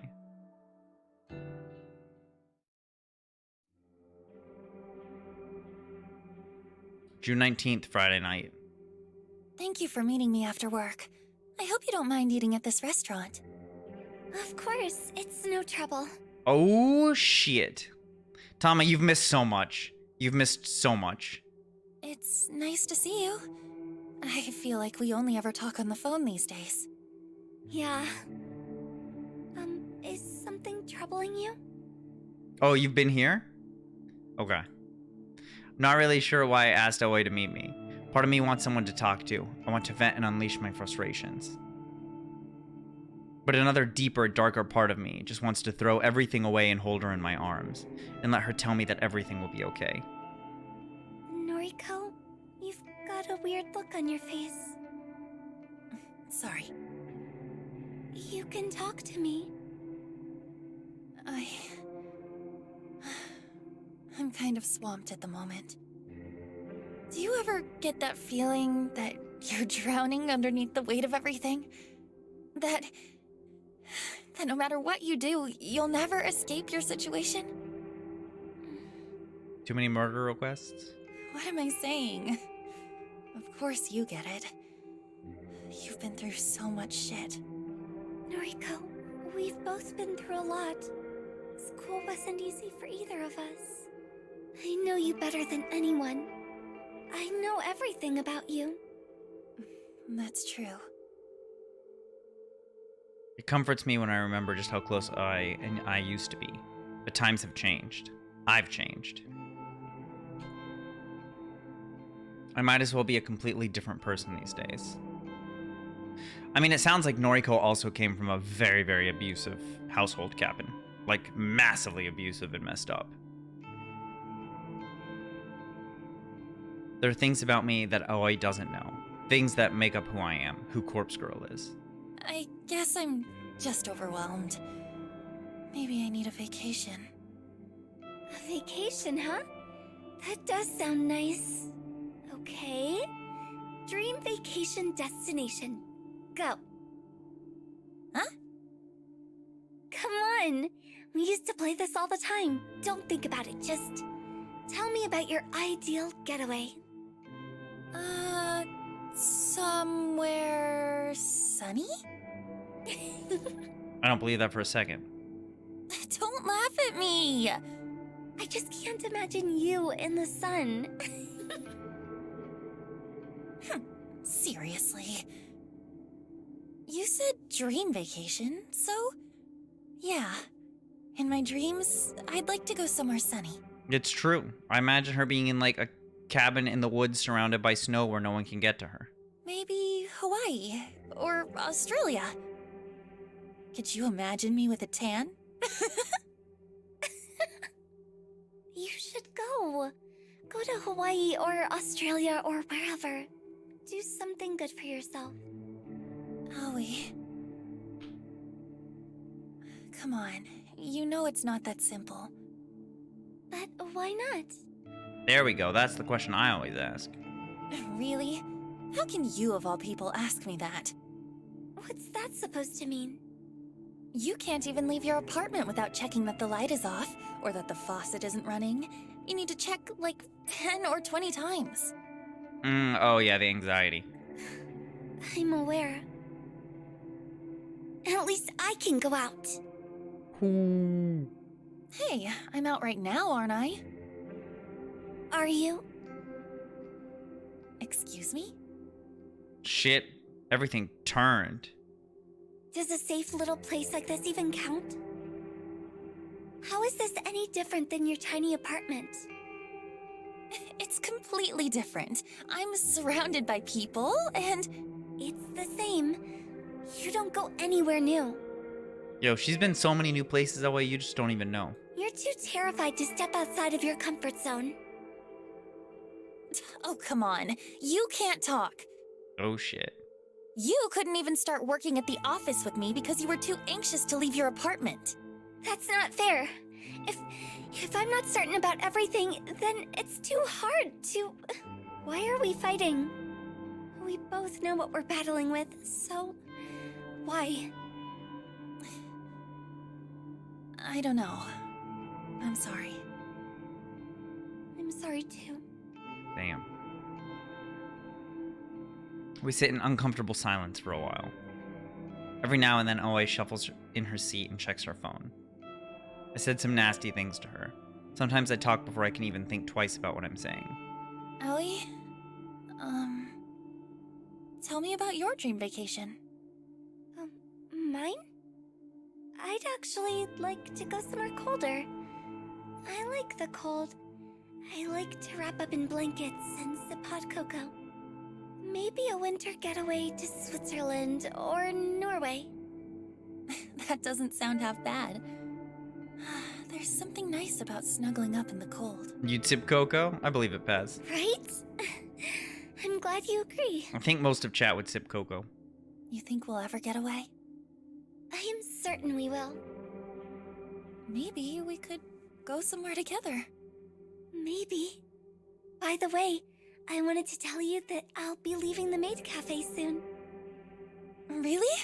That's great! What's your new job? What does your manager think? He's dead. She pauses before answering. I'm not sure if she's thinking or trying to build suspense, or... I think he's had a change of heart. He said I can do what I want. He's gonna be That's dead. fantastic, Aoi. He's gonna be dead. It's a relief, that's for sure. My last shift is tomorrow. After that, I'll finally be able to escape that one guy. This is a massive red flag. Red flags everywhere, all over the play. Aoi hangs her head. She doesn't have to say anything more. I know that she's talking about her stalker, the disgusting guy that makes advances on her at work. I'm sad that I had to come to Aoi quitting her job in order to escape him, but a solution is a solution. What will you do for work? I'm sure something will come up. Bad move. I have a bit of money tucked away, so I'm not too worried. And my boyfriend has a good job, so Oh he can shit, probably oh help shit, out. oh shit, oh shit, oh shit. Your boyfriend? Oh shit. I'm slightly shocked that Aoi dropped that nugget of information so casually. Since when has she been seeing somebody? She's never spoken of a boyfriend before. Yo, what if it's Koji? What if it's Koji? What if it's Kojiro? A sharp knife carved from jealousy pricks my heart, and I have to look away from her in order to hide the tears welling in my eyes. We've been together for a little while. His name is Junpei. He's great. Junpei? Oh shit. Actually, he's going to pick me up in a little bit. Junpei, Junpei, Junpei. I hate him already. I hate the sound of his name, and I hate the stupid looking face that my imagination cooks up. Has he kissed Aoi? Has he touched her? Has he slept with my Aoi? I'll kill him. I'll fucking murder him in his sleep. I'm so happy for you. Thank you. Aoi's phone vibrates against the table. She glances at the screen and lets out a tiny squeal. Oh, he's here now. I'll introduce you. Thanks. I cut myself off and ignore Aoi's quizzical stare. Aoi stands up and looks towards the door. She claps her hands in excitement and waves a broad, bumbling man staggering towards our table. Hey, babe.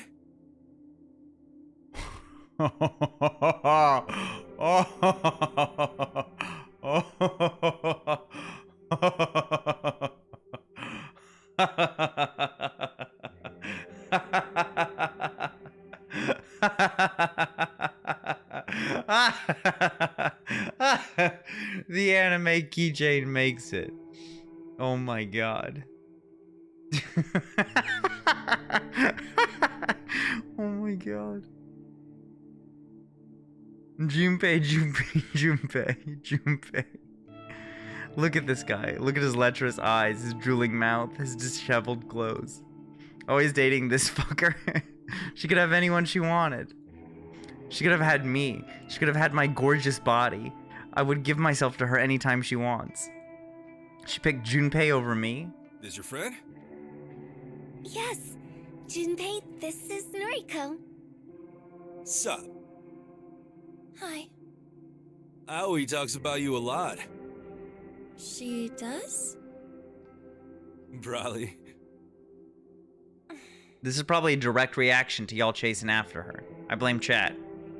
Caitlin was the only one who said the other way. We're going to go catch a movie. Would you like to join us, Noriko? Nah, babe, remember you said we were gonna... Junpei? Oh, they were gonna bone. It's fine. I've got stuff to do. Oh, okay. Maybe next time. Maybe. Well, see you. Lates. Bye. Aoi grabs Junpei's arm and the two lumber away. I give up. I clearly can't compete with what Junpei has to offer her. I'm over her anyway. I had my chance in senior high school and I blew it. I've moved on. That was my conviction, right? I want her so badly. But I'll just keep moving forward. I'll find someone else to fill the void until I can have her. I'm over her. I'm over all of this. Junpei isn't even worth killing. I don't have the time to waste on him anyways. Dude, I almost lost my shit there too, comedy. I have something like 70 requests to work on. I don't have time to be relaxing here. I need to go home and work and fulfill Corpse Girl's ambitions. If I do that, maybe I can get over Aoi. And if Corpse Girl becomes famous enough, maybe Aoi will respect me and love me, and we can be together, and we can go to Hawaii or Australia or Switzerland or Norway, and drink hot cocoa in the sun, and snuggle up together and stay cold, and we can get over our fears and anxieties together, and we will always be happy, even if Junpei dies, and Aoi wouldn't even care about it. She would just kiss me on the beach, and we'd be so happy together. Everything would be so much better if Corpse Girl could get her shit together and just pull herself up from my mind and not drown in the endless thoughts of what if and who and why that circulates like draining water within my brain. Everything would be so much better if Aoi just loved me like I love her. But now, I'm over her. Omni, you missed so much. You missed so much. Yeah, somebody needs to catch him up in VC. There's a lot. I have work to do. Oh, I got a boyfriend. That's something you should know.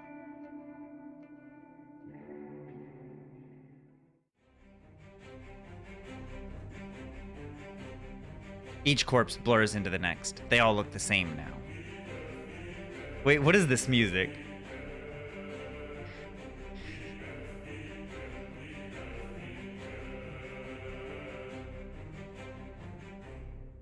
Each cause of death is just an insignificant fact, just a bullet point, a tiny detail to be incorporated into a photo.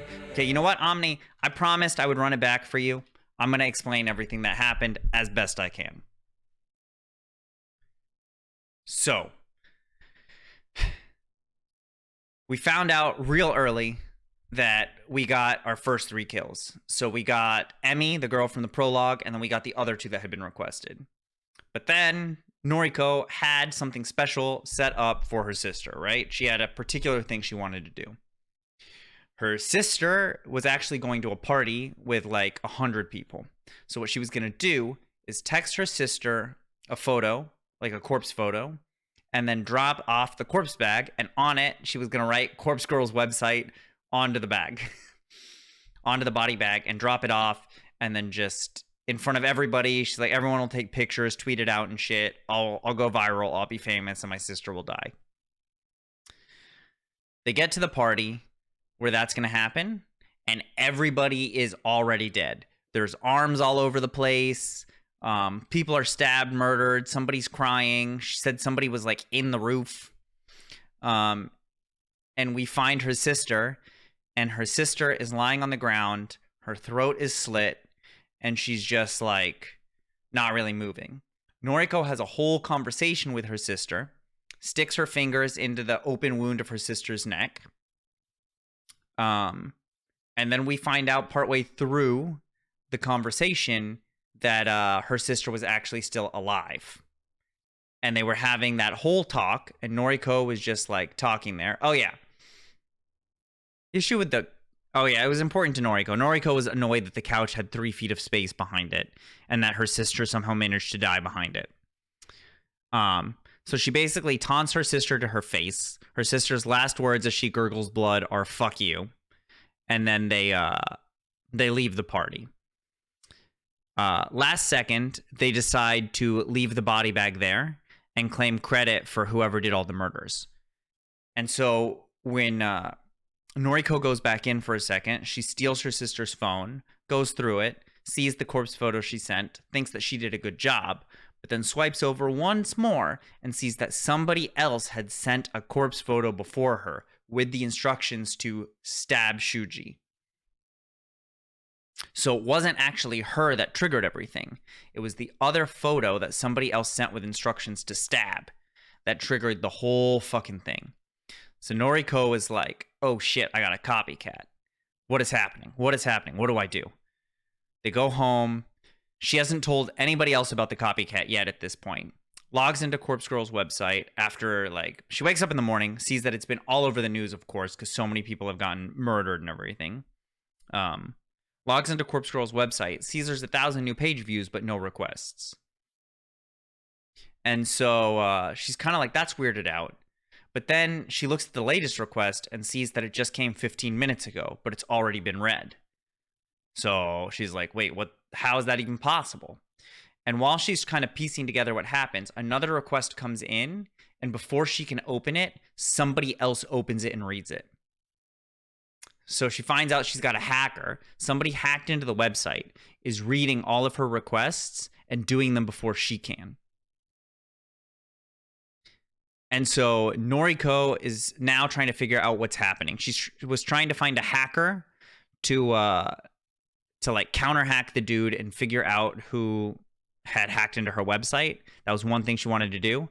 But then the other thing she wanted to do was just get Aoi to like calm her down. They went to a nice diner. They were chatting. Then they just out of nowhere had a massive fight.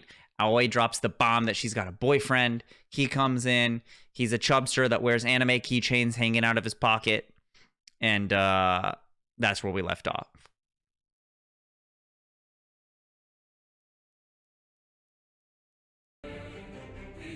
And now we got the dramatic music of Noriko trying to process 70 different requests at the same time. I've lost track of how many photos I've created tonight. 20? 30? But the requests keep coming in. I thought there were 70, but there's so many more now. 200? 300? I can't waste my time counting them. You should have split it with the copycat. This one is going to die from a baseball bat to the face. This one is going to drown. This cute guy is going to sever his own head, and this pretty girl will electrocute herself. They're all going to leave beautiful corpses and beautiful photos. We'll have fun collecting corpses that look like these victims. Me and Tomoe and Kojiro. We'll apply makeup to each corpse, we'll dress them up, and we'll zip them up to a cute... I know why this is called Corpse Factory. They're literally going to need a full-on factory to make this many corpses. And each one will die in turn and leave behind a beautiful corpse. The imposter seems a little more competent than she does. Beautiful corpses all over Tokyo. Beautiful, beautiful, beautiful. Beautiful just like me. So slim and skeletal and perfect. So real. Each corpse will look just a little bit like me. Gorgeous. Kojiro called me gorgeous once. Aoi has never called me gorgeous. I don't have enough burner phones to send out all these photos. I'll have to use each phone multiple times. Maybe I can send 10 photos from a phone before I dump it. That's a good idea. It will reduce the amount of work. We also don't have enough room in the van to collect so many corpses from the morgue. We'll have to make a few trips back and forth from the morgue to the factory to the morgue. I wonder how many bodies we can fit inside at once. 5, 10, 15? If we stack them all on top of each other? I wonder if I could squeeze in between them instead of sitting in the passenger seat. I'm pretty small. I'm pretty skinny. I could probably zip myself up in a body bag and hide amongst the cadavers and pop out to scare Kojiro when he opens the van and unloads them. Yo, the image changed. She's losing it. Boo, haha, got you, Kojiro. But you didn't know I was in here with the corpses. But I look just like them, don't I? Can you unzip a body bag from the inside? I'll have to try it out. I can imagine Kojiro's shocked expression when I pop out, like a naked singer bursting out of a birthday cake.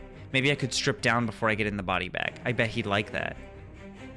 But he'd like to see me slide out of the body bag completely bare, with my pale skin and my bony arms and my scrawny legs. His eyes would pop out of his skull when he looks at my prominent rib cage and my hips and my tiny flat breasts. He'd probably think about it every night before he goes to sleep and fantasize about me in my perfect body, and he'd dream about cuddling up with me in the body bag and hiding between the cadavers in the van.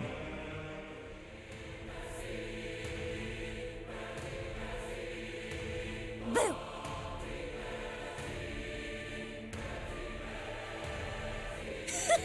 Got you! Fuck. Fuck. What the fuck, Noriko? I pull the top of the body bag down around me and I let my chest breathe in the morning sunlight. Boo! Boo!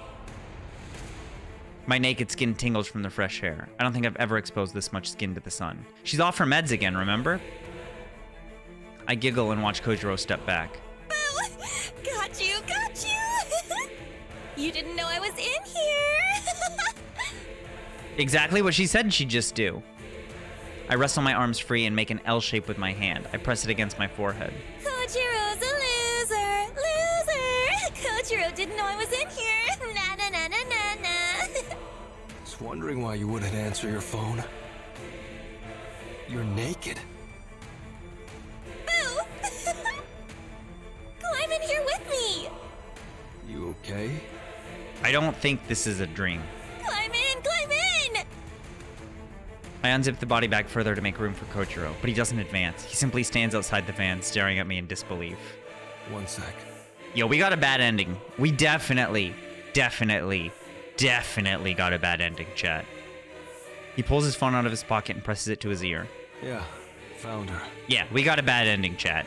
Back of the van. Yeah, in an HRP. Okay. Kojiro hangs up the phone and puts his hands on his hips. Your clothes in here too?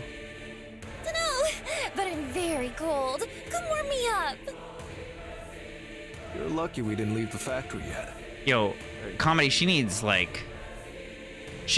far more than her mental health skittles. These deliveries can wait. Go inside, get dressed. Can't leave the body bag. I'm naked.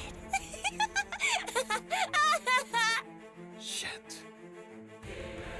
Kojiro returns his phone to his face. Can you bring her some clothes? Mad. Kojiro approaches the van. He ducks his head under the roof and stares into my eyes. Tomoe's coming outside. She has clothes. Not gonna wear them. I'm a corpse now. I'm corpse girl. Yeah, I think turning Aoi away makes her too mentally unstable. Dude, Noriko, Captain, you missed. This is not a stream you want to turn away from. Hey, What the actual fuck? I think we have to collect them all, and if we don't, we're fucked. Noriko, put these on. Tomoe appears from nowhere and thrusts her hand out. In her fist is a shirt and a pair of tracksuit pants, but they don't belong to me. This is all I have with me. Take them. I reach out to grab the clothes, but then I push Tomoe's hand aside at the last second and send the garments flying out of the van. You little bitch. Look at me. I'm a corpse. I'm corpse girl. Get inside the body bag with me, Tomoe. I want to snuggle. Ain't no way in hell that's gonna happen. You finally cracked. I think this is serious. You think? No way. You think? Yeah, thank you, Tomoe, thank you. She's lost her mind. We gotta take her home. You gotta take her to the fucking, hospital. Yeah. Noriko, get out of the van. Sit in the passenger seat. Put clothes on. No. Noriko, please. We're worried about you. We're gonna take you home. I don't have a home. I'm a corpse, remember? Take me to the morgue! I perform my best corpse impersonation by sticking my tongue out of my mouth and rolling my eyes back. When nobody laughs, I decide to laugh for them.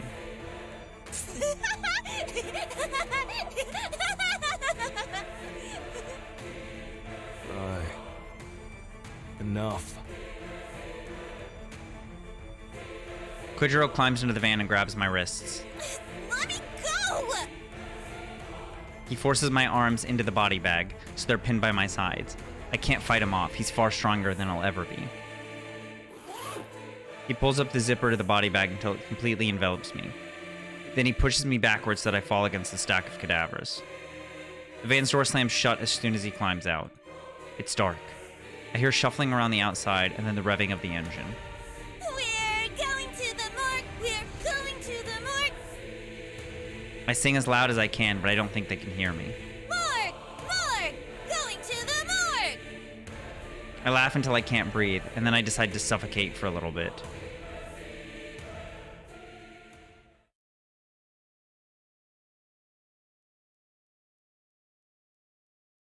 This has to be an ending. Act 1 clear. That was Act 1. That was the end to Act 1. Oh, Act 2 is Kojiro. You can't see it because my face is over it. So 1 month later, Act 2 Kojiro. That was Act 1, guys. We literally just beat Act 1. Now we're going to be from Kojiro's point of view. July 30th, Thursday morning.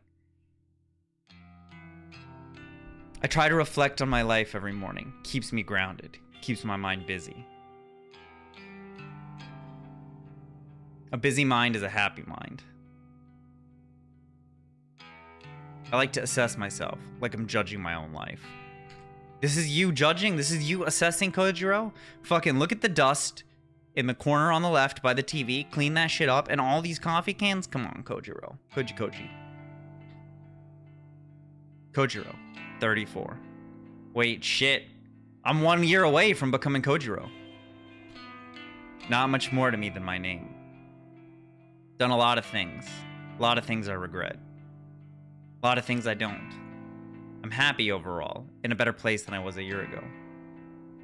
Stable job, small group of friends, couple of hobbies. Enough to live a satisfying life. I've got ambitions, desires, passions, and fears. Who doesn't? I'm clever, at least in my own opinion. I speak a little French, a lot of Japanese, English not so much. Dad always told me girls like multilingual guys. Haven't proven that theory yet. Been a while since I was in a relationship, and she never cared for my second language. There's someone new I'm interested in. She's strange, dark, deep, like me. She doesn't get me though, but I get her. I understand everything about her. Maybe she'll come around, maybe not. There's probably enough self-reflection for today. I get caught up sometimes. Easy to slip too far inside my mind, because he's so deep.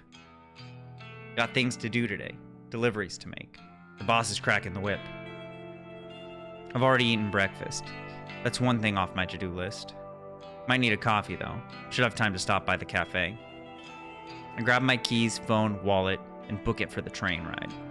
Later. Habit of mine to say goodbye to empty rooms. Used to be funny in my school days.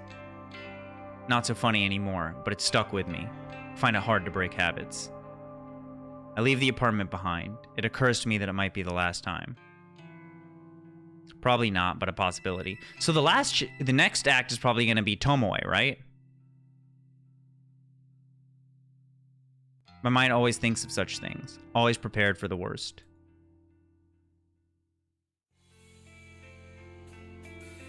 Benefit of living near the train station is not having to walk far, but the noise pierces my apartment. I've learned to sleep through it. The platform is quiet today. Must have beaten the rush. Going straight to the factory today? That blonde girl will drive from there. Tomoe. Always on the tip of my tongue. I like the factory. Spent a lot of time there with Dad. He worked hard, but he always had time for me. But the factory's different now. Colder.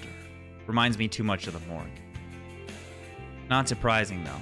Not since Noriko made it her home. She calls it the Corpse Factory. Not a fan of the name. I like morbid things, but... Factory meant a lot to me. Now it means nothing. It's just a place I go. I still see Dad there sometimes. I picture him working away. I know he's not really there. Just my mind remembering better times. I miss him a lot. I hope he's proud of me. Can you help me load up? Yeah. The blonde girl is standing by a flatbed trolley. It's piled high with 4 cadavers. Each one is sealed in an HRP. I take the trolley and steer toward our van. The back door is already open. Quick peek inside reveals Noriko is not hiding within. Okay. I hoist the first cadaver off the trolley and load it in the van. The second one follows, then the third. I wipe a trickle of sweat from my brow. Hot today. Should take off my coat. Maybe later. One more cadaver on the trolley. Into the van it goes. You're pretty quick at this. Yeah. I gotta ask, why are you still helping her? Loyalty? He's into her. Yeah, right. She means a lot to me. Even if I don't mean much to her. I don't think anyone means much to her anymore. Yeah, 'cause she's lost everything. Might be right. I look straight at the girl. Not the type I'd normally associate with. Girls like her usually think I'm a freak. Or not normal. Either or. We've gotten to know each other a little. I wouldn't call her a friend yet. Why do you still hang around? I don't know. All this shit freaked me out from the start, but it's weird. Feels like we're achieving something, you know? So does Noriko just live in the factory now, just fucking photoshopping all day until she dies? Yeah. Even if it ain't right. Just feels like I got a purpose now. Purpose. I can't count how many people have died because of us. The last month has been wild. But I don't even lose sleep over it anymore. Neither. Never did. Shit, Kojiro. Figures. I'm probably gonna go to hell. Hell. You know, for all the bad shit I've been doing. Even if I'm not actually killing people, I'm still enabling it. Then stop. Don't you ever think we're gonna go to hell? Don't believe in the place. I never used to, but just been thinking lately, that's all. But between this and working at the office part-time, I can send some decent cash to my kid brother and sister, you know? Wait, are they making money off of this? Between this and working at the office part-time, I think they're swindling money off people like they did before. That one time. Now that Noriko's paying us anyway. Yeah, Noriko's paying them. So I don't know how the fuck she's making money. You're getting paid? Oh, shit. Oh shit, you're not? Joking. I'm getting paid.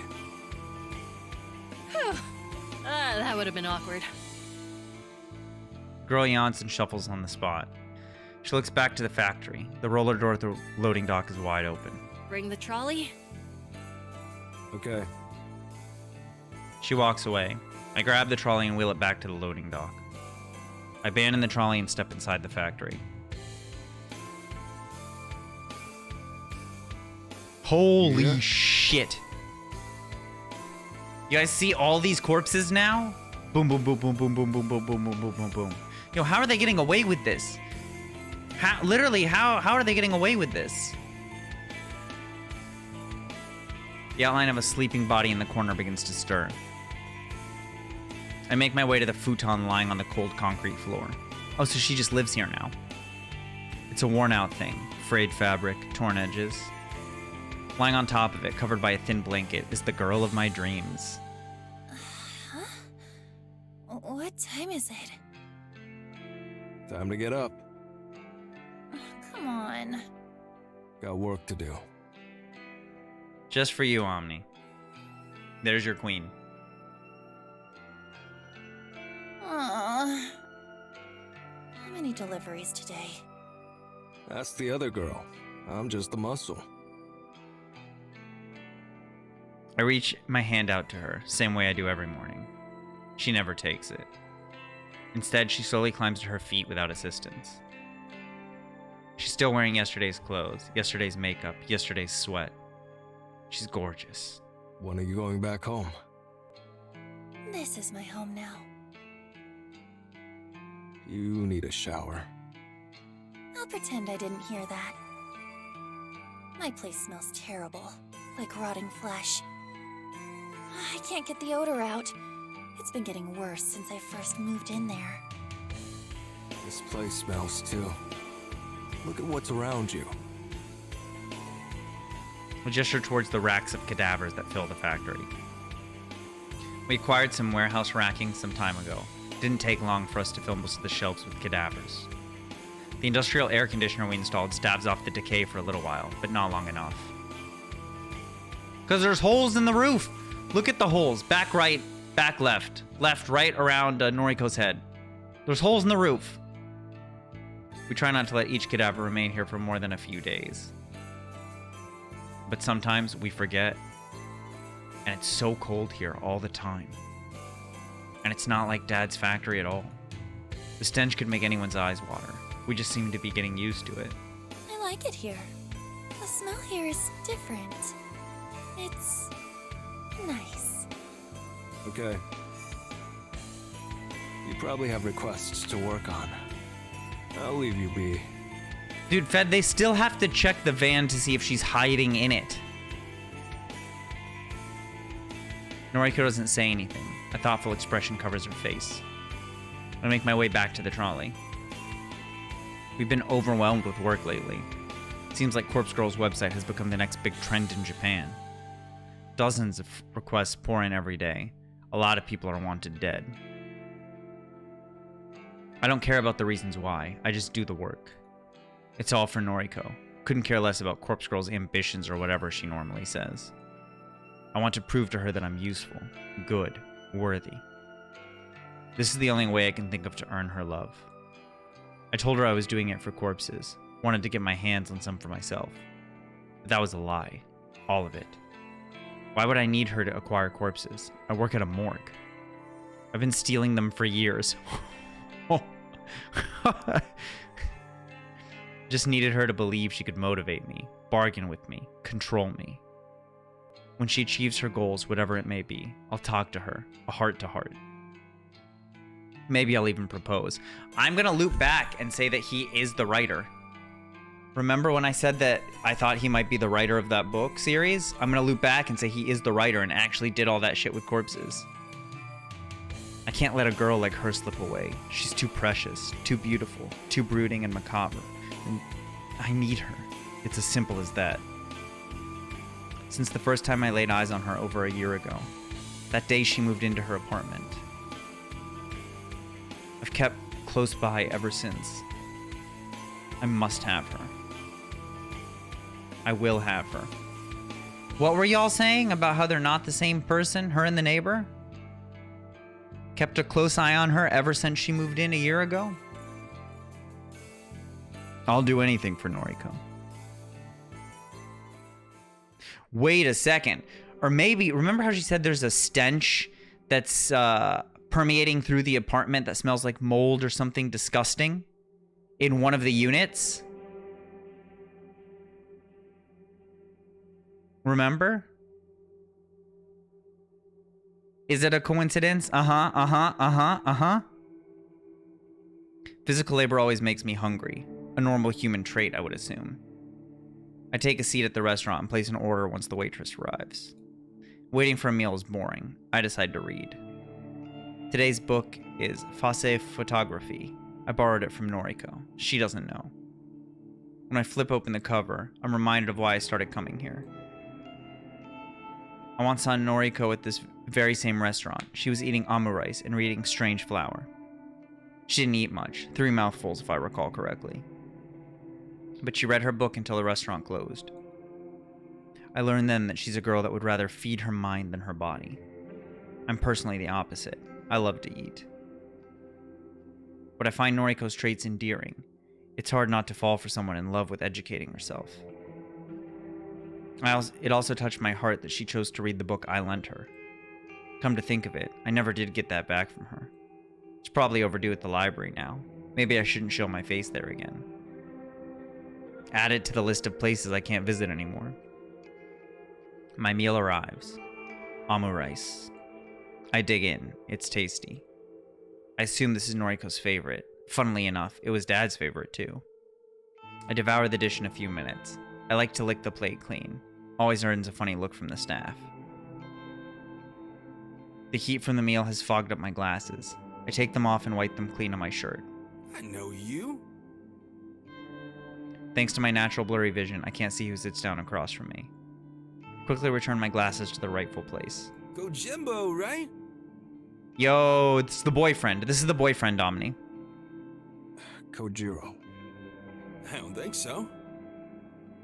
trust me. You are? Junpei Matsumoto. The rotund stranger offers his hand to me. I don't reciprocate the gesture. Can I help you? Nah, man, just hanging, you know? Saw you here, wanted to say, what's up? What's up? Oh, he's blushing. I don't know you. I'll be going. Stay a while. Let's talk about Corpse Girl. Oh, shit. Stranger's words prevent me from standing up. I glare at him. What about Corpse Girl? She's killed a lot of people, right? Like a hell of a lot of people. Probably. I don't know. Come on, man. You're in her crew, yeah? Oh, shit. I seen you lifting at the morgue. You run that white piece of shit van, am I right? I don't... Careful now. If I can find you, it can't be that hard for the cops to pinch you. What the flying fuck? What do you want? Like I said, just wanted to say what's up. Wait a second, wait a second, wait a second, wait a second. There was a hacker. Junpei got a Wi-Fi hat on. Just saying. The foul man leans across the table. His hot breath reeks more than the factory. I want to know how you guys do it. How do you get up every morning knowing that there's a killer out there even more powerful and successful than Corpse Girl? Yeah. There we go. Called it with the Wi-Fi hat. I know exactly what he's referring to. I try not to let my face betray me. It's true that Corpse Girl has some tough competition. Around the time Noriko targeted her sister, someone hacked Corpse Girl's website. Ever since then, a new string of deaths have raged across Tokyo like wildfire. Deaths not caused by Corpse Girl. Started off with the copycat killer stealing Noriko's requests. People that were sentenced to death via Corpse Girl's website were found dead before we could reach them. But that didn't last long. After a while, completely unrelated people were being found dead across the city. People whose deaths had never been requested through the website.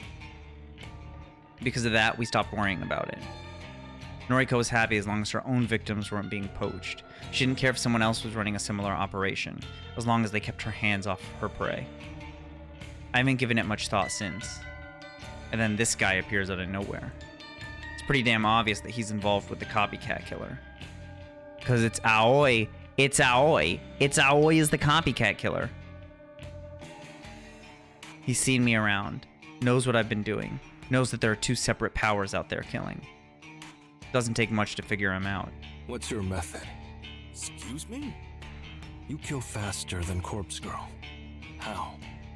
Whoa there, buddy. I don't kill anyone. Here, check this shit. The Human Removal Service. We remove unwanted human beings.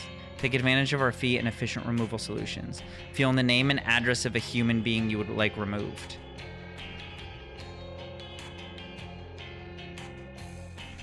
Jesus. Looks similar to Corpse Girl's website, but it's not the same. I read the name of the site out loud. The Human Removal Service. The HRS. Nice, huh?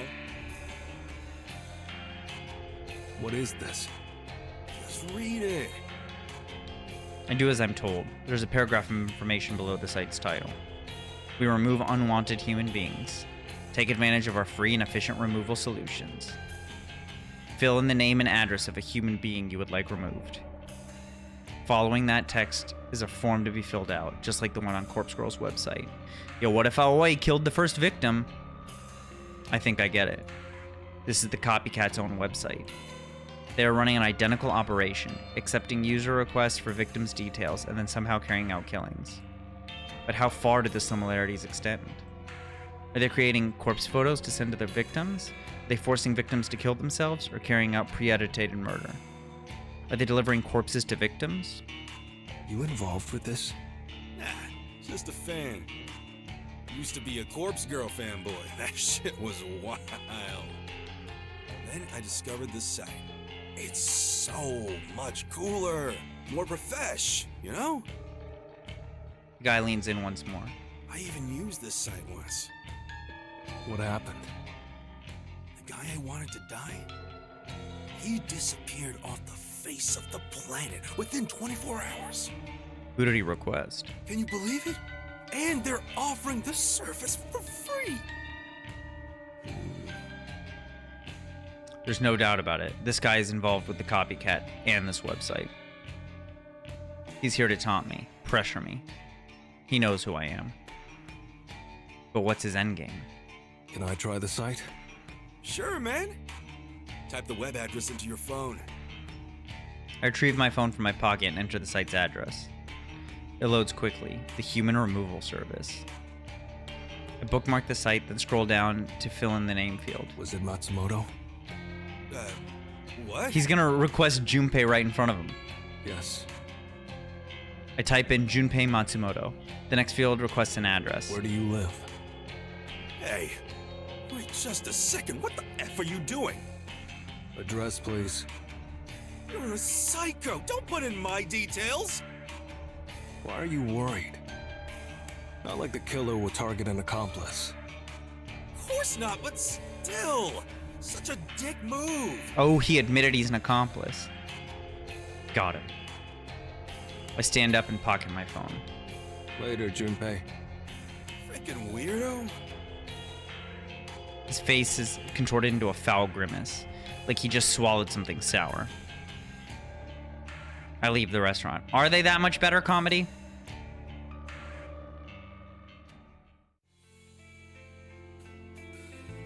Junpei Matsumoto essentially confessed that he's involved with the Human Removal Service.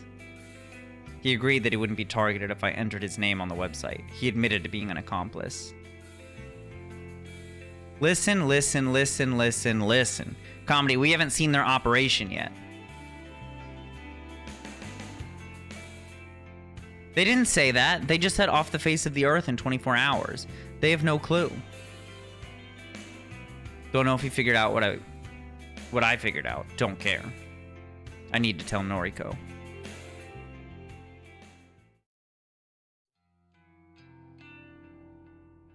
July 31st, Friday morning. She's asleep, in the corner as usual.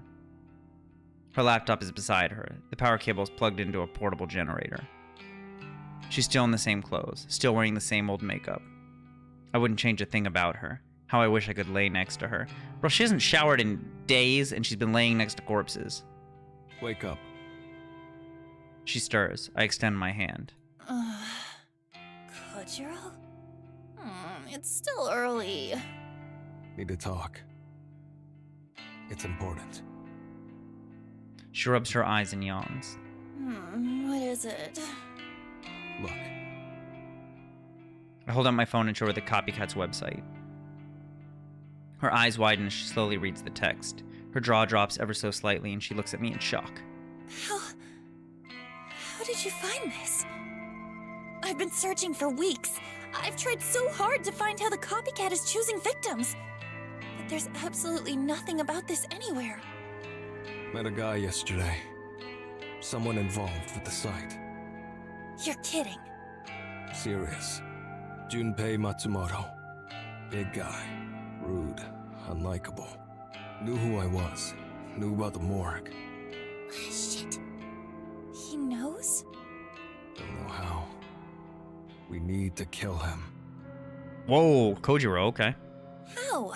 If he knows our methods, he won't just kill himself when he gets delivered a corpse. I think he means actually kill him, Noriko. He'll just laugh it off. No, I know that. We really kill him.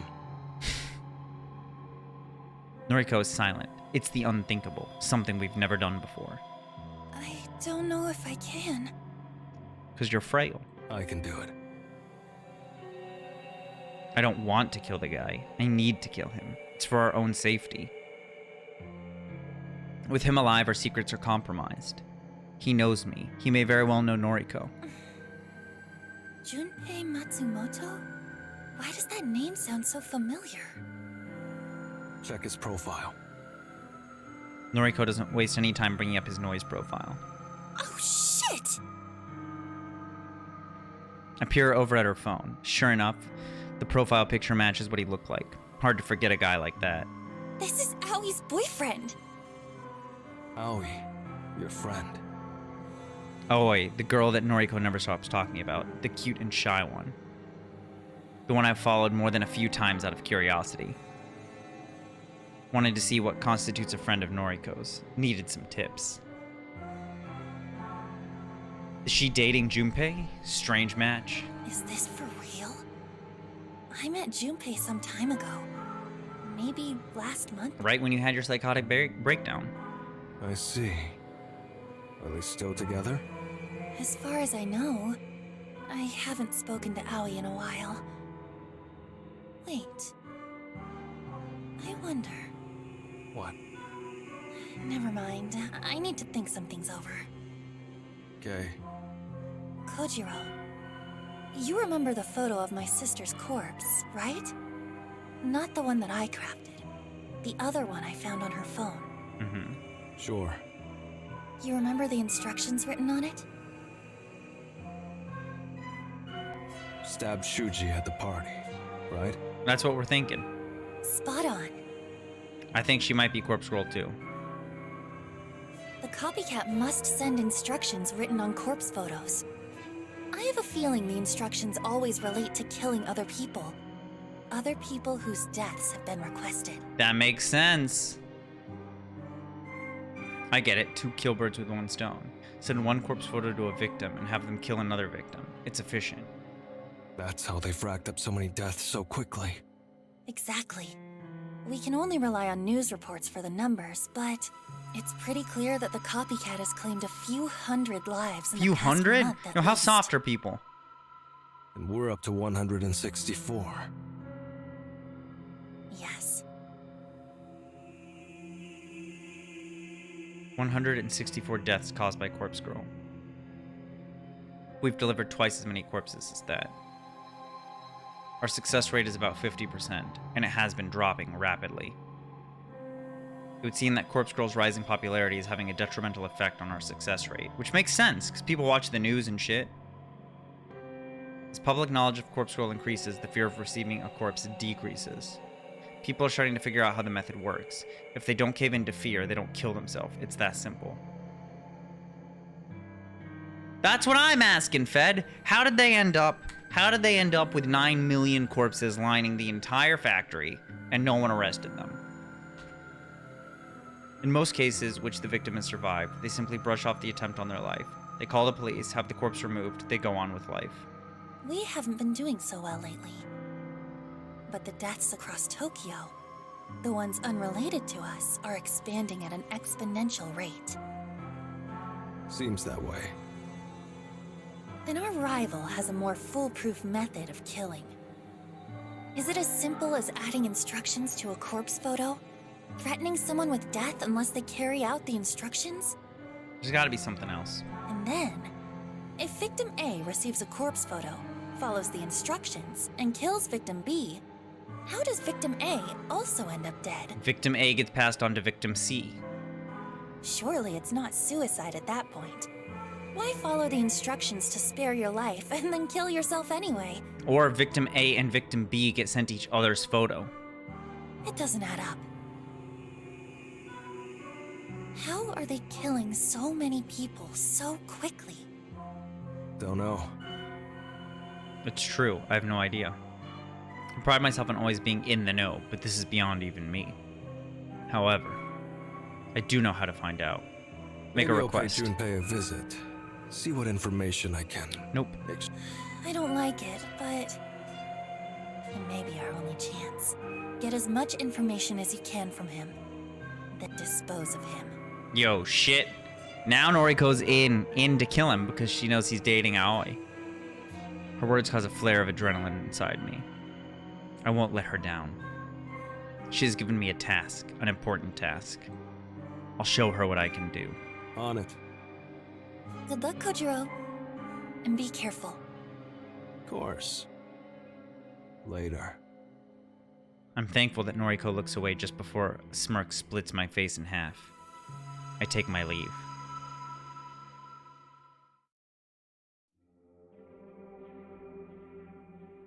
Quite a bit of time has passed since he went inside the maid cafe. Can't imagine eating a meal takes this long. Unless there's something shady going on, he should have come out by now.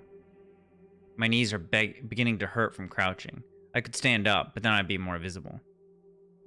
Crouching at the corner of this alley suits me just fine. My knees should hold. I have a perfect view of the entrance. I've taken note of every single person entering and exiting. But he hasn't come out. He hasn't come back out. His noise post from earlier was right on the money. He said he would visit the maid cafe, and sure enough, I watched him enter. Could be he knows I'm tailing him. The whole thing could be a ruse. He might have an escape route. But I already scoped out the alley behind the cafe. There's no other exit. Front only. Could he have climbed out a window? Doubt it. Big guy. Not very fit. Even if he'd attempted such a feat, surely would have overheard the struggle. I'll keep watch here. Can't be that much longer. According to Noise, he comes here often. His favorite place. Likely where he met Aoi. She still works here, according to Noriko. What does Aoi see in him? What does Noriko see in Aoi, for that matter? The girl is boring. Cute, sure, but no outward personality. I don't know. Maybe I'm missing something. Hard to tell when you only watch from afar. There he is. I'll have to follow him. Can't confront him here. Looks like he's heading toward the station. Easy. Here goes.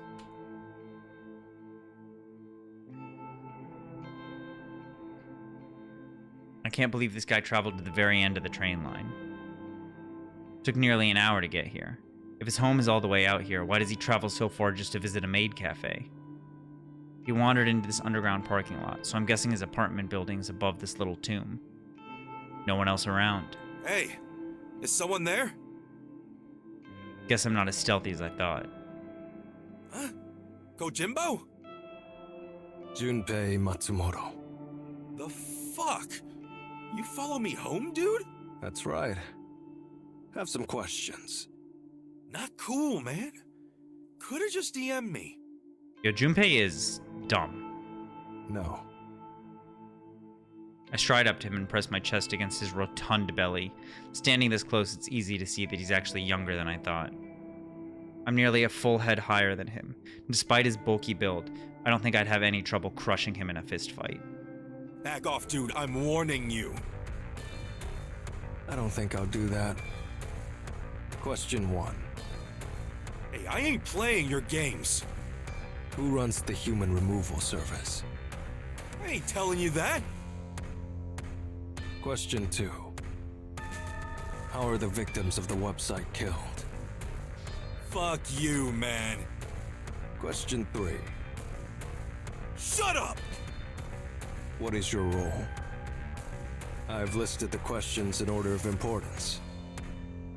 Please answer. Junpei pulls his head back and spits in my face. Disgusting glob of saliva dribbles down my cheek. I snap 2 of his fingers. Bro! Holy fuck! And Junpei crying.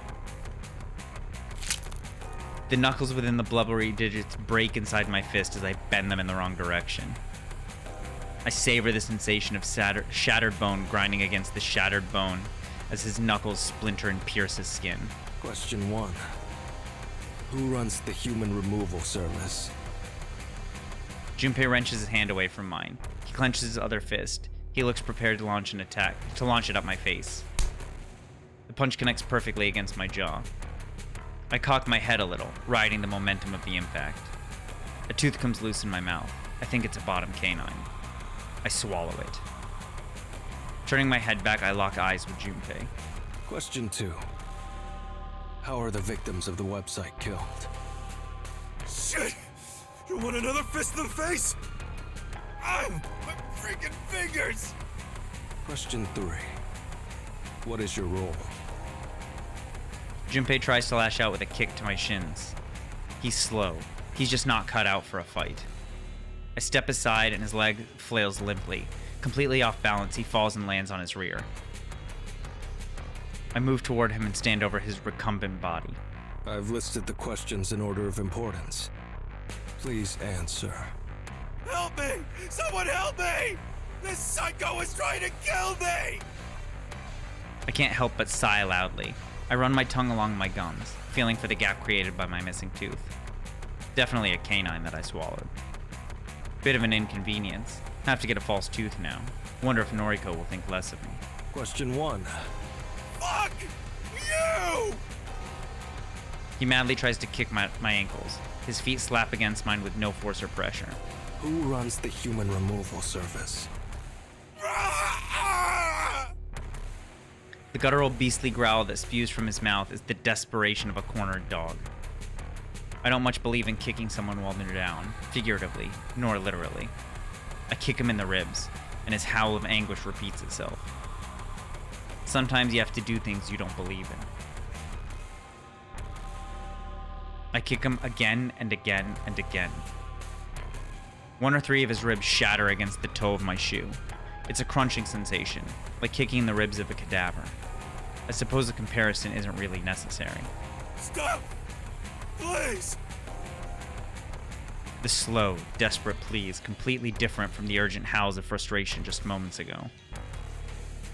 Beaten and wounded, the dog is panting heavily, his tongue lolling against the asphalt. Question 2. How are the victims of the website killed? A moment's silence prompts me to prepare my foot for another flurry of kicks. But a meek answer I didn't foresee causes my body to stiffen. Our Herald. He carries out all the killings personally. Oh shit. Our Herald, they're like a cult. I frown, and the motion causes sharp pain to shoot through my bleeding gums. Your Herald? The dog spits blood down his shirt and groans. He's a visionary. A prophet. And he's immortal. He's more powerful than Corpscrew ever was. Every person targeted by the human removal service is removed by the Herald's hand. Jesus. Have a good workout, Omni. This wasn't the explanation I was expecting. I thought the operation was similar to corpse scrolls. Send a corpse photo to a victim, urge them to kill themselves, or give them instructions to kill someone else. That was what Noriko and I discussed. That was the conclusion we reached. I don't like being proven incorrect. I bring my foot into Junpei's ribs one more time, and he hardly flinches. He simply exhales and absorbs the force. Question 3. What is your role? I think the dog is unconscious. I tilt my neck from side to side and hear a comforting crack and pop that relieves the tension in my muscles. I crouch down and press my fingers to his wrist. The pulse is strong and his breathing is regular. He won't die, not unless I take action now. I told Noriko I'd kill him. I told her I'd take care of our problem. Junpei? Oh shit! Oh shit! It's Aoi. A girl's voice, soft and not unpleasant, but worried, terrified. I stand once more to see the concerned face before me. What did you do to Junpei? Aoi Sato. Aoi just walked in on it after Junpei passed out. Noriko's friend, best friend, and the girlfriend of Junpei Matsumoto. Saws? That's his only response? I need to leave. Aoi doesn't know my identity. She doesn't know I'm involved with Noriko. If I escape now, Aoi will never link this assault to Noriko. Well, that's option 1. Option 2. Get out of here, you psycho! No, I can't think about option 2. Option 2 was murdering Aoi. If Aoi got hurt, Noriko would never forgive me.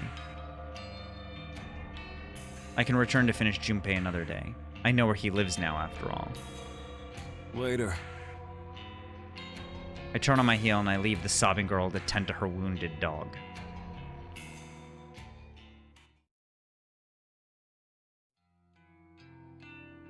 August 1st, Saturday morning. When I was with Shizuko, I became really fascinated with brewing coffee. Wasn't Shizuko the name of that other wife? Wasn't that the name of his wife? Before she died? She brought me a handheld bean grinder and a French press on my birthday. To thank her, I made frequent trips to the market to buy freshly roasted beans. I would lose track of the hours I spent carefully grinding the beans and aiming to brew the perfect cup. Shizuko never enjoyed coffee, never had a taste for it. I didn't give up, kept refining my technique, kept experimenting with different beans and roasts in an attempt to craft something she would find palpable. She died and I threw the French press in the trash. I just visit the cafe now for my morning coffee. I donated the handheld grinder to this cafe. More specifically, I gave it to the cute waitress here. Maybe it was callous of me to discard the gift that Shizuko gave me.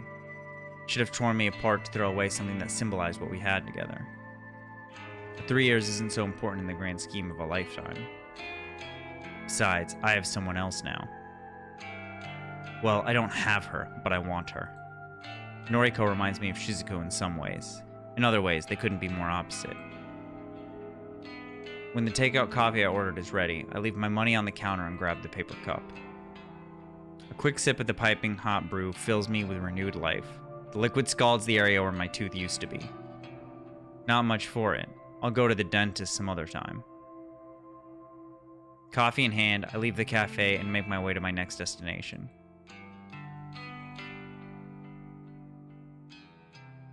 Public libraries don't get the credit they deserve in this age. They're quiet, calm, soothing. That doesn't always do it for me, but it's nice to escape the bustle of the city. Plus, they always carry works by my favorite authors, but the libraries don't pay me any mind. I think they're at a loss to recommend books that fit my taste. I don't feel judged here. Nobody looks at me and wonders if I'm a creep. Nobody cares about my unshaven face or crinkled clothes. Nobody looks at me and asks if I miss Shizuko. I wish someone would ask. Just once, it would be nice to know someone cares, even if I don't. But no one knew Shizuko. No one knows she was in my life, and no one knows she's gone. I haven't even told Noriko about her. I think she's had enough on her mind right now. I'll tell her when the time is right. After wandering the library aisles aimlessly, I pick a tome from a shelf at random and find a couch to sit on. Put the tooth back? He swallowed it. It's probably long gone by now. Comfortable at last, I sip my coffee and thumb through the book I've acquired. It would seem I've selected an autobiography about a famed painter I've never heard of. It will do for now. I'll read anything. I skim through the preface, then the first chapter. My fingers pick up speed as I thumb through the pages, never absorbing more than the first line of any particular page. Boring. Drivel. I can't read this. I toss the book aside and rest a closed fist underneath my chin. I'm not normally this restless. Usually I'm focused and driven. But it's my birthday, and Shizuko isn't here to give me a gift. Perhaps I regret throwing away the French press. It was the most thoughtful birthday gift I've ever received. Perhaps I just regret losing Shizuko. I don't know. If this were any other day, I wouldn't waste my time dwelling on the past. I thought I was above giving this day more significance than any other. 35. Fuck. Where do the years go? Time really does slip through your fingers. Hell, it's even been more than a year since I met Noriko. Technically. I doubt she remembers our first meeting. I peer around the library and find a smile forming on my face. She probably thinks we met here just a few months ago. I asked her some trivial question, something about Lovecraft or Cthulhu, then I introduced myself. But the first time we bumped into each other was at my apartment. Well, her apartment.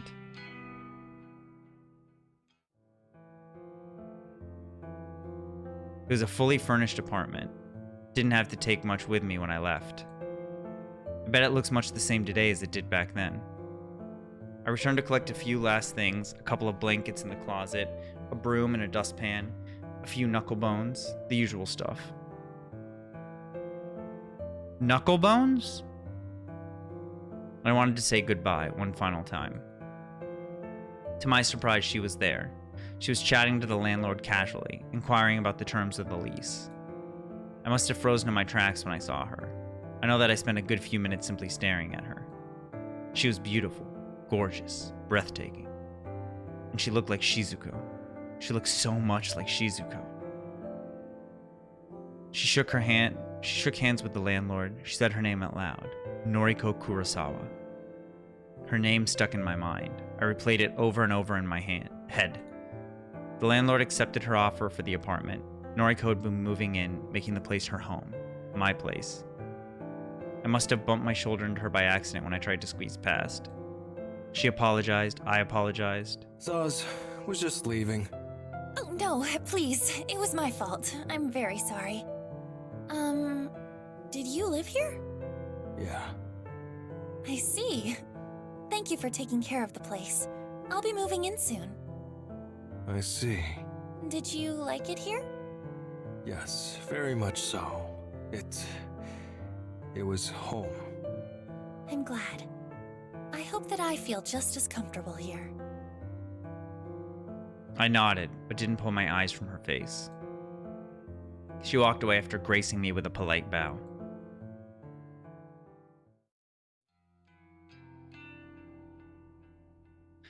The Noriko from back then was healthier than the girl I know now. She's become a little more than a skeleton, skin and bones. But her keen mind hasn't dulled. Her keen mind? And she's still gorgeous, still takes my breath away, just like Shizuko once did.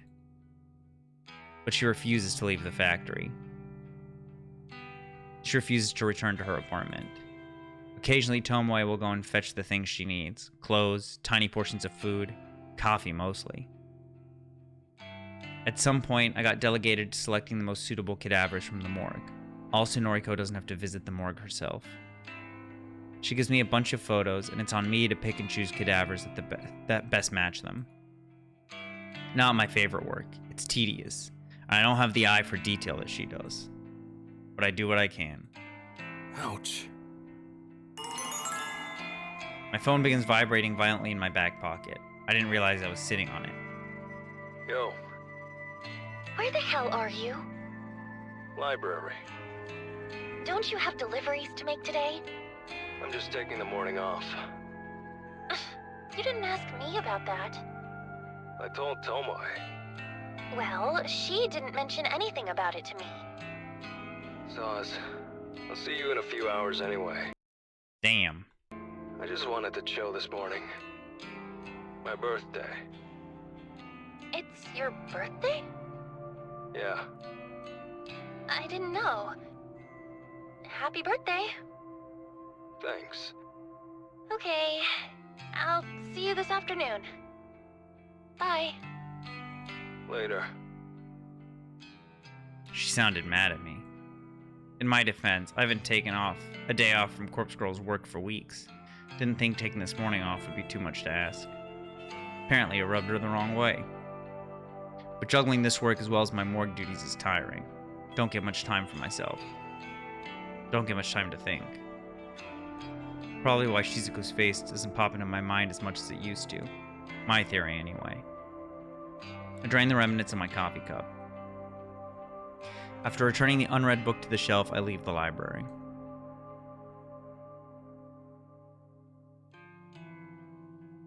I'm home. I close the front door behind me. My place is always dark. The tiniest sliver of sunlight filters from a gap between the closed curtains. I like it this way. I spend countless nights underneath the unholy lights of the morgue. The fluorescent glow messes with my eyes. So I keep my apartment dark. It's comforting. The place is small, smaller than my last apartment at any rate. Noriko's apartment. A tiny living space, one bedroom, a kitchenette. The bathroom is pitiful. A half-sized tub with a shower head above it. A toilet, no sink. I need to use the kitchen sink after finishing my business. But it's home. Moving here after deciding to leave my old place was the change I needed after Shizuko died. I threw away so much of my life from back then. I'm almost a completely different person now. Almost.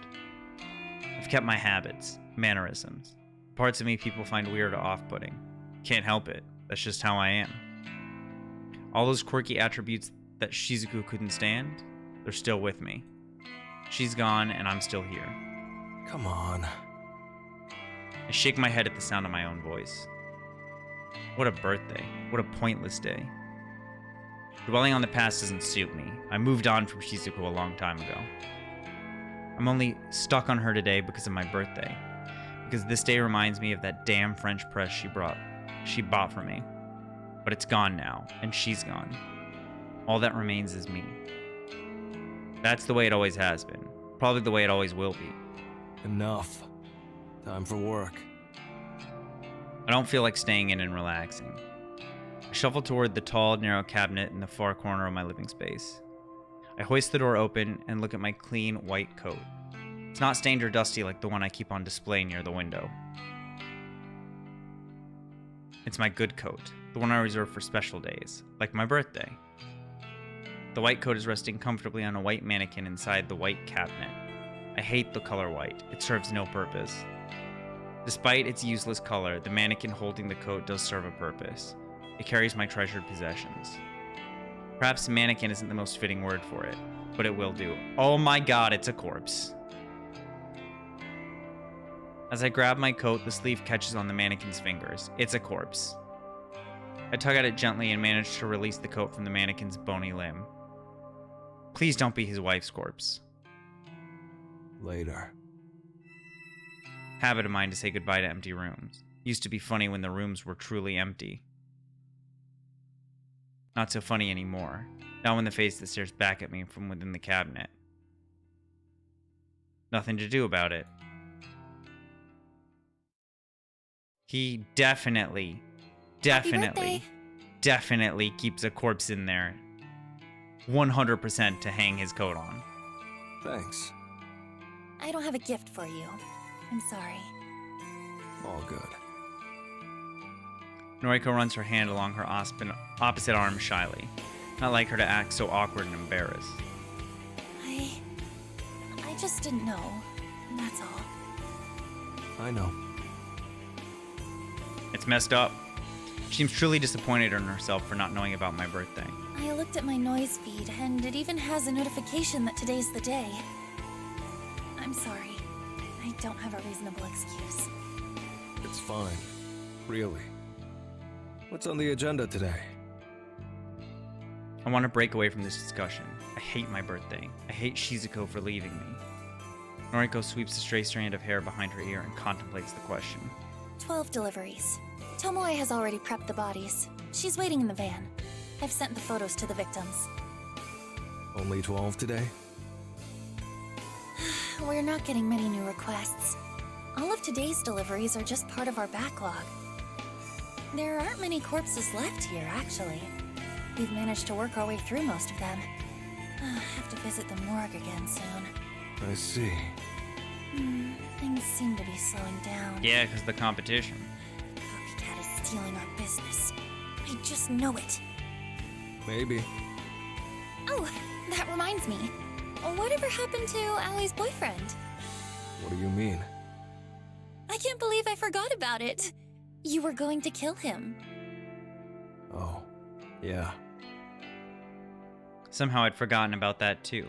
Caught up in my own head today. Junpei Matsumoto. Is he dead? Unlikely. Noriko's pout prompts me to explain. Heard him good, but Aoi arrived before I could go further. Shit. Did she see you? Yeah. She doesn't know me, though. I suppose. Wait. You didn't hurt Aoi, did you? Caitlin, we finished Act 1 recently-ish. The tone of panic in her gasping voice is impossible to disregard. So I don't know if I'm actually going to finish it. I don't know how many acts there are. But I know there's an Act 2 and an Act 3 based off Steam achievements. Of course not. Aoi's innocent, you know? She can't get caught up in all this. I know. I'd never heard a friend of Noriko's. Unless they hurt me first. Self-defense or something. So, what do we do about Junpei? If he's still alive, he knows that you're involved with the morgue and with Corpse Girl. Don't know. Actually, he did say something interesting. What did he say? I quote, "Every person targeted by the human removal service is removed by the Herald's hand." End quote. The Herald? Who the fuck is the Herald? Did you mishear? Was it supposed to be Gerald? There's no way that Act 1 is as long as, or Act 2 is as long as Act 1. Herald. Apparently some prophet. A visionary. Junpei says he's immortal. Immortal? You're not serious. There's no way he's serious. Every killing is carried out by him personally. What the hell? How is that even possible?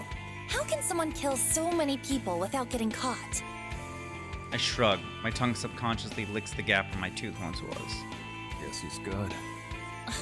What a pain in the ass. Anyway, I'll take care of those deliveries. Thanks. I'm going to try and dig up something. Dig up? Not literally. Information. Online. Had me excited there for a moment. Don't worry. You'll be the first person I tell if I decide to go digging up bodies. I can't imagine it is comedy. Thanks. Like, I think part of the reason Noriko's was so long is we had to see her descent into madness. I throw Noriko a lazy wave and take my leave. You finally good to go? Yeah. Good. I want to get this over with. Okay. Oh, happy birthday, by the way. Thanks. It's funny to think that Tomoe knows about my birthday. Assume she read about it on Noise, since we're now friends. Get any prezzies? Not one. Lame. What do you like? I'll buy you something. Really? You'd do that for me? Of course. You may be a creep, but birthdays are the best. Everyone deserves a present. I hope she gets her my French press. I think she's being nice. Not a fan of being called a creep. Well, I'd like a French press. Yo. Would I? What's that? A coffee press. Oh, I know those. Yeah, sure. I'll order you one. Cool? Cool. Thanks. Sure. Happy birthday, Kojiro. Surprisingly, she steps forward to give me a short hug. It feels nice. Contact.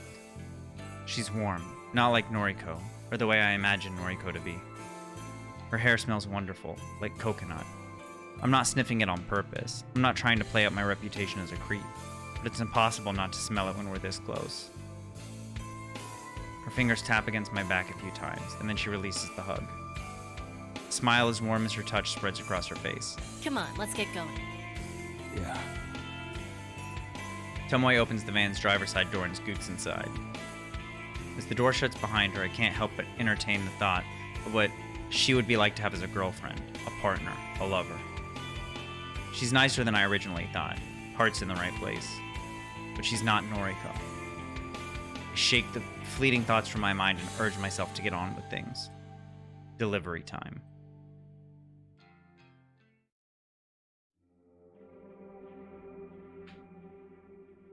August 2nd, Sunday, night. Morgue duties have felt mundane lately, boring, pointless. Lots of things I'd rather be doing. Had to come in early today thanks to an influx of deceased patients from the hospital. Bodies get passed through the hospital halls and land in my lap unceremoniously. They need tagging, they need to be added to inventory, they need to be stored. Cadavers are needier than some people. Don't know where I'm going to store this lot. Running out of room in this place. Only a handful of cold chambers still available. I can thank the human removal service for that. This isn't the only morgue in the area, but it's one of the biggest. A lot of cadavers end up here. A lot of victims. Weeks ago, I used to smile every time one of Corpse Girl's victims entered this hallowed place. It was kind of poetic. Noriko cherry-picked corpses from this morgue. Those corpses were delivered to victims. The victims died and they ended up here as fresh cadavers. Ready to repeat the cycle. It was beautiful. The circle of death. Now it's rare for Corpse Girl's victims to arrive. More common are the victims of the human removal service. At least, that's my speculation. When multiple homicide victims arrive on your doorstep every day, it's not hard to piece things together. Lacerations, dismembered limbs, rope marks, bludgeoned skulls. Myriad mortal wounds inflicted on the flesh. I always suspected Corpse Girl's copycat was behind the sheer amount of deaths raging across Tokyo. Seeing the fruits of the copycat's labor firsthand has convinced me that we're not dealing with simple suicides. And Junpei Matsumoto's words still ring clearly in my ears. Our herald. He carries out all the killings personally. It all adds up. Corpse Girl has truly met her match. While the human removal service continues to claim countless lives, Corpse Girl's success is rapidly declining. Much to Noriko's chagrin, Corpse Girl has become so well known that the general public no longer fears her. Like a figure from folklore or a fictional character, everybody knows the name Corpse Girl, but only the truly gullible believe she can kill people. I call it the Bloody Mary effect. If someone is predisposed to believe in a horrific entity, they will convince themselves that said entity truly exists.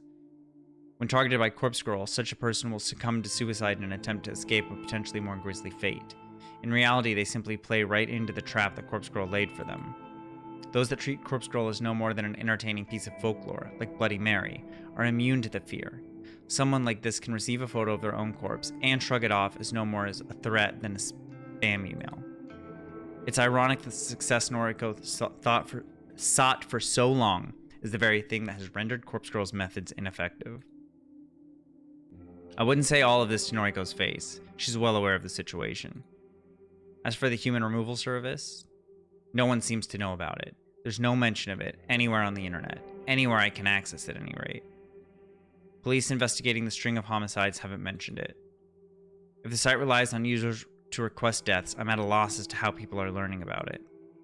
It truly seems to be some sort of shadow organization, except for the fact that Junpei Matsumoto essentially walked right up to me and revealed himself. I don't know his motives for doing so, and I don't know how he found out I'm involved with Corpse Girl's work. I really should take care of him.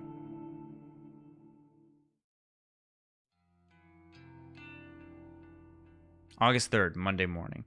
We're like skipping a bunch of days, I feel like. A knock at the door. Gravy, fuck tons of people have died this session. I rub my eyes and sit up slowly. Must have fallen asleep in my chair again. Still groggy, I get up and look through the front door's peephole. A single, lonely package sits on the doormat. It's the French press! I don't know where it came from. Haven't ordered anything online lately. Swing the door open and pick up the plain brown parcel. Something rattles inside. Bring it indoors, I slip my thumb underneath the packing tape and tear it open. Nestled on a bed of packing foam is a white box adorned with the image of a French press.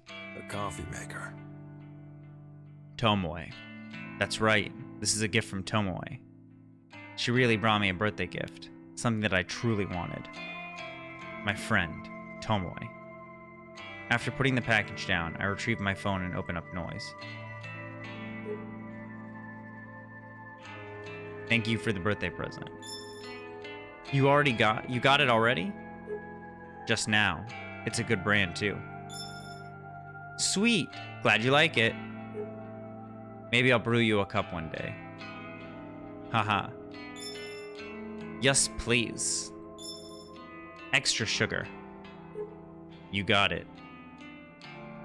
Tomoe doesn't send a follow-up message. I take that to mean the conversation has expired. It feels good that she did such a nice thing for me. Almost forgotten what it's like to have someone care. Pity she has a boyfriend. Never stops going on about him. Regardless, it doesn't matter. I shouldn't misconstrue a kind gesture as affection. She was simply bestowing a birthday gift. Something most people would do for a friend. Something Noriko didn't even attempt.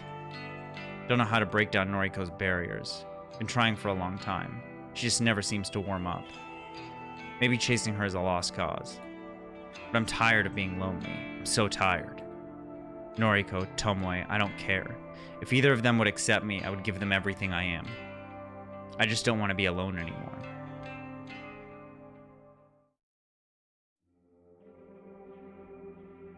The start of another long night.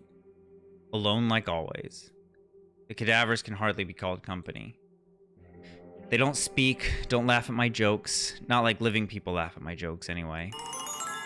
Beep boop. Yeah? Hey, I think I mentioned this a day or two ago, but our reserves have pretty much dried up. Yeah, he's not a cop comedy. Okay. Confirmed. Reserves. She means her stash of corpses at the factory. She has a way with words. Anyway, 3 new requests came through today. I'm really excited. Maybe things will pick up again. Maybe. I'll send through photos of the Vicks. Can you select some corpses that resemble them? Tomoe will come by with the van. Okay. Thanks. Are you okay? You're pretty quiet. More than usual, anyway. I'm fine.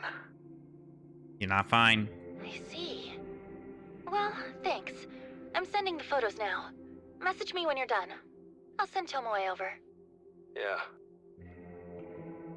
I end the call and return my phone to my pocket.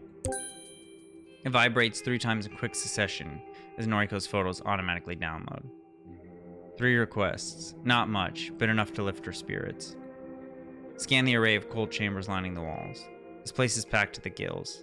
Shouldn't be a problem to find some matches for her. I take a stroll alongside the left row of chambers. All of the bodies are within or due for cremation. I can take my pick from here, just like always, business as usual. I fish my phone out once more and examine the new photos. 2 women, 1 man. Middle-aged, young adult. Normal, everyday people. Corpse Girl will wrap her fingers around their throats and try to kill them. Will they shrug off the attempt on their lives? Time will tell. I'll do my best to help Noriko end their lives. I wander towards the computer at the end of the room and log into the inventory system. Time to find some suitable bodies.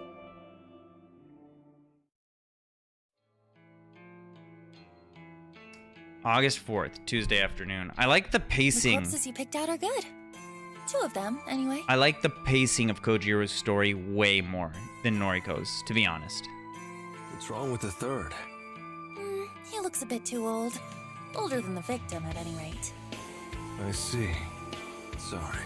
It's not a problem. I think it'll still be convincing. Are we delivering them today? No, I received even more requests overnight. I need you to go select more cadavers. Sheesh. Again? Sorry. Aren't you happy that we're busy again? Couldn't care less. I'm only doing this for you. It's the truth, even if she doesn't want to hear it. I heard that Tomoe got you a birthday gift. Way to change the subject. I'm sorry. I'm supposed to be your friend, and I was just so caught up within my own head that I couldn't be bothered with your birthday. Oh, shit. It's fine. It's not fine. It's not fine. See, I called it. So, if you'll accept a late gift, is there anything you would like? A date. With you. Bro. Anything else? Bro. Yeah, thanks. We're in Act 2. No. Yo, he got shot down. You're being awfully forward today. I thought we agreed to just be friends. What's gotten into you? Nothing.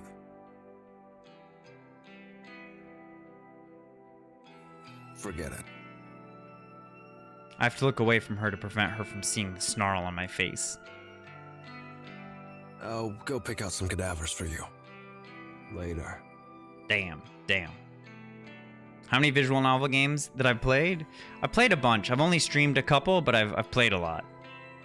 Okay. Bye.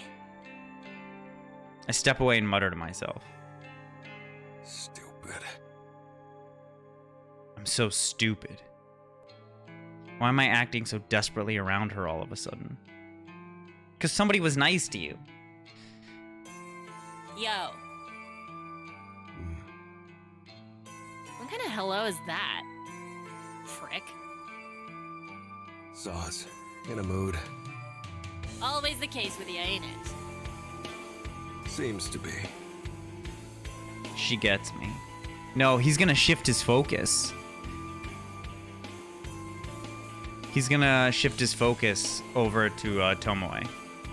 Listen, how about that cup of coffee you promised me? Huh? You know, come on, don't make me say it. You said you'd brew me some coffee with that French press thing.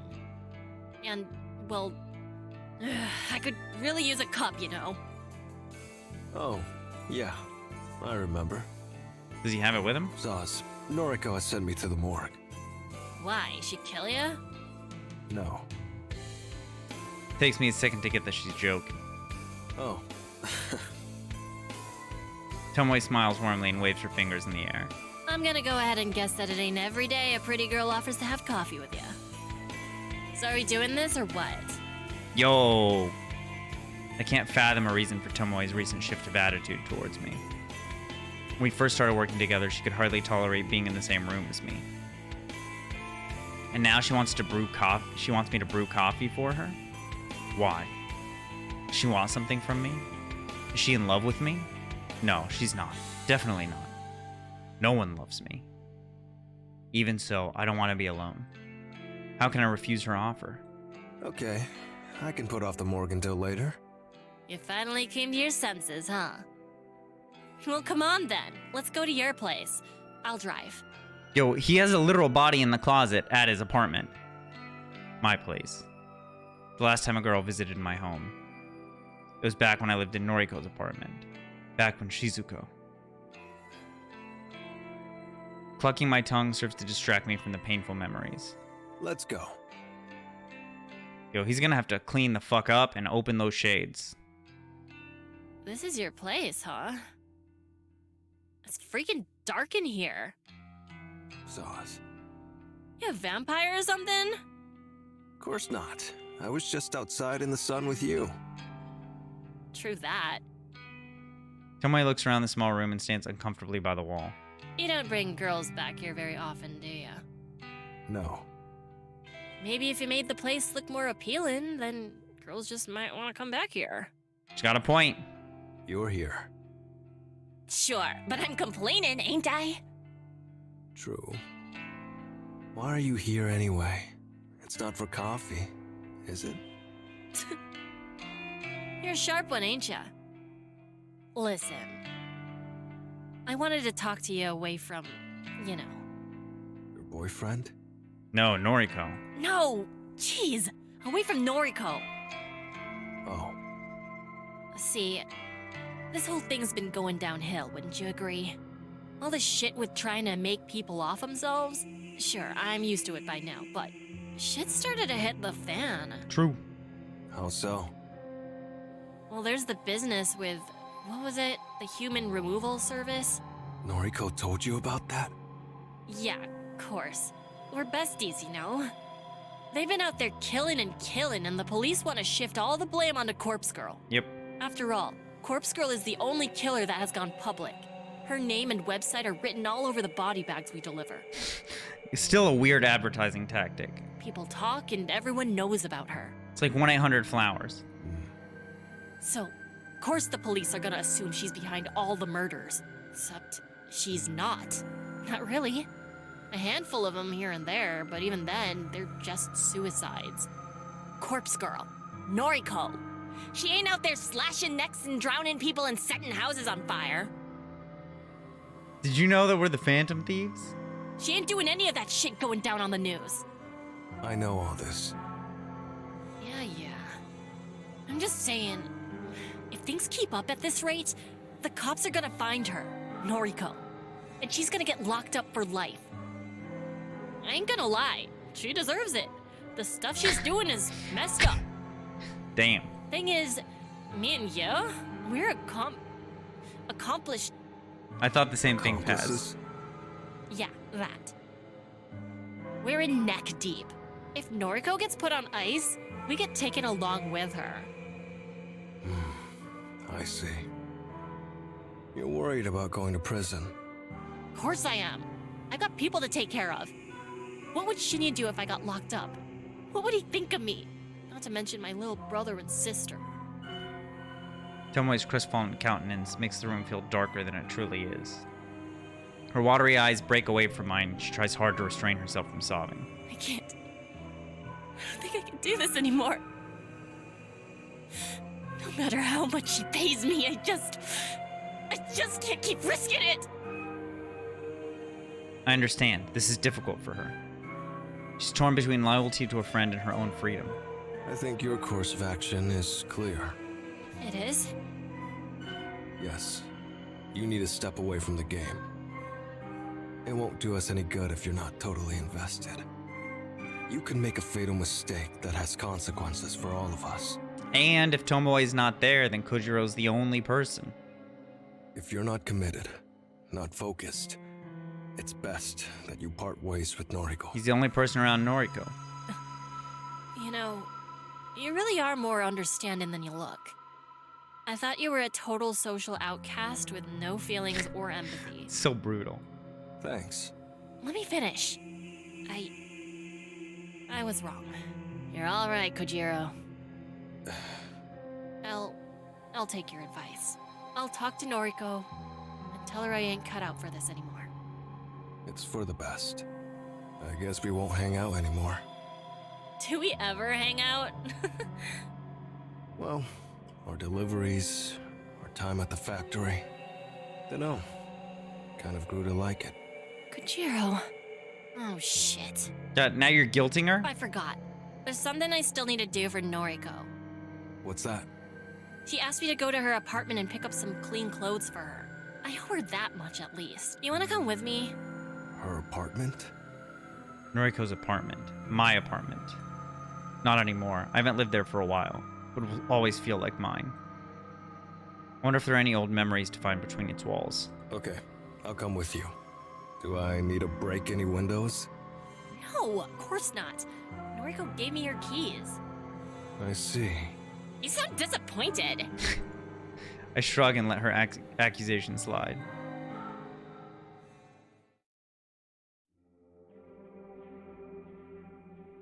I didn't expect a flood of mundane recollections to drown my mind as soon as I started climbing the staircase. This place has such a hold over me. My past life, my life with Shizuko. It's so foggy but so familiar. I don't even feel like the same person I was back then. But of course I'm the same. I'm still me. And the stench ingrained in these walls? Every time I come in here, it smells worse and worse. What is it? Don't know. Mold? Mildew? Yeah, she's still dating Shinya. No, it's more sickening than that. It's something rotten. Yuck. Anyway, her place is up just a few more levels. I know. Oh, you've been here before? Huh. Tomoe abandons her thoughts in the air and continues to climb the stairs. We reach the landing below Noriko's floor. A young girl's voice rings out. Hello? Daddy? It doesn't take long to identify the owner of the voice. A girl, no older than 7, is knocking repeatedly on the door of an apartment. Oh? She notices our arrival. Who are you? Okay, confirm, not the neighbor. Kojiro. Hello there. My name is Tomoe. What's your name? Momo. Nice to meet you, Momo. Do you live here? Mm-hmm. The door is locked. I can't get inside. I see. Somehow the girl has locked herself outside her own apartment. Is your mommy or daddy home? I think Daddy is home, but he won't answer the door. Oh shit, is Daddy dead? Let me try, okay? The young girl hesitantly nods, nervousness evident on her features. Tomoe slams her fist against the apartment door, unafraid of holding back her strength. Yo, anyone home up in here? Hello? Anyone there? After a good 30 seconds of pounding the door, Tomoe puts her hands on her hips. Are you sure your dad is home right now? I think so. He was here right before I went outside to play. Oh shit. Tomoe grimaces and looks me dead in the eyes. You don't think something happened, do you? Don't know. I crouch down and rest my weight on one knee so that I come face to face with the girl. What's your dad's name? It's Kenji. Kenji, huh? And what was he doing before you went to play? Momo twiddles her fingers uncomfortably. Her expression turns thoughtful as she tries to remember. He was watching TV. I see. Thank you. The TV's gonna be off. I stand back and up and turn to Tomoe. She raises an eyebrow as if in disbelief to the polite persona I adopted to talk to the girl. If he's got the TV on, it might be too loud for him to hear us. Anyway, I'm sure he'll open the door soon. Nope. We should go up to Noriko's. You're unbelievable. Yep, he is unbelievable. I ain't leaving this girl here. What if something bad happened to her dad? Something happened to Dad? No, honey. I didn't mean it like that. Kojiro, we need to get in there. Tomoe's sentence is cut off as the apartment door suddenly opens. A formidable man, broad-shouldered and with a smoldering expression, now inhabits the open doorway.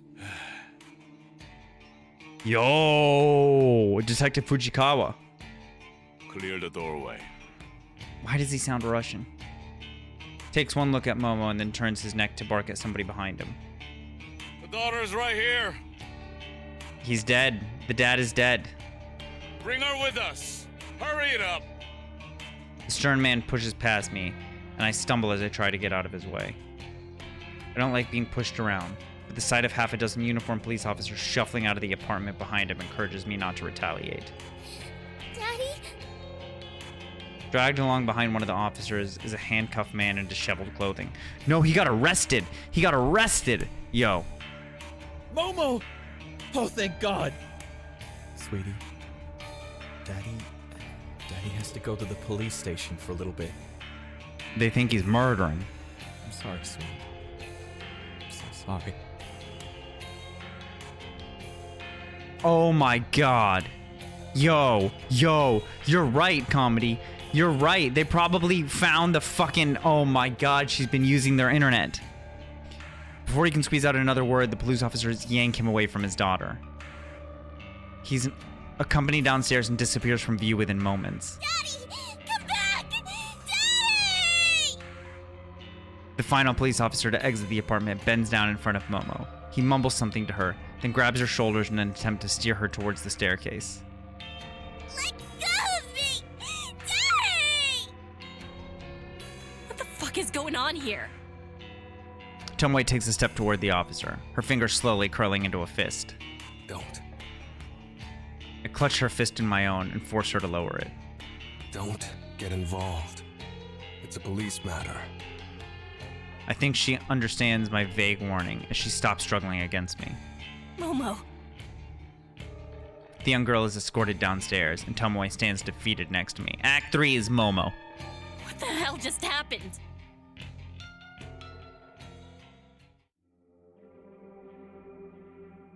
Tomoe is uncharacteristically quiet as he searches Noriko's apartment for clean clothing. Witnessing that man, Kenji, get arrested in front of his own daughter seems to have dampened Tomoe's spirits. Yeah, she just goes full John Wick. Although he's a stranger, I can't help but feel bad for the guy. Don't know what he did wrong, but surely his daughter didn't need to see that going down. You okay? Tomoe ignores me as she rifles through Noriko's drawers. I decide to bite my tongue and simply take a seat on the edge of the bed. First man to leave that apartment, the guy with broad shoulders. He looked familiar, very familiar. He seemed to be in charge of the officers. A detective?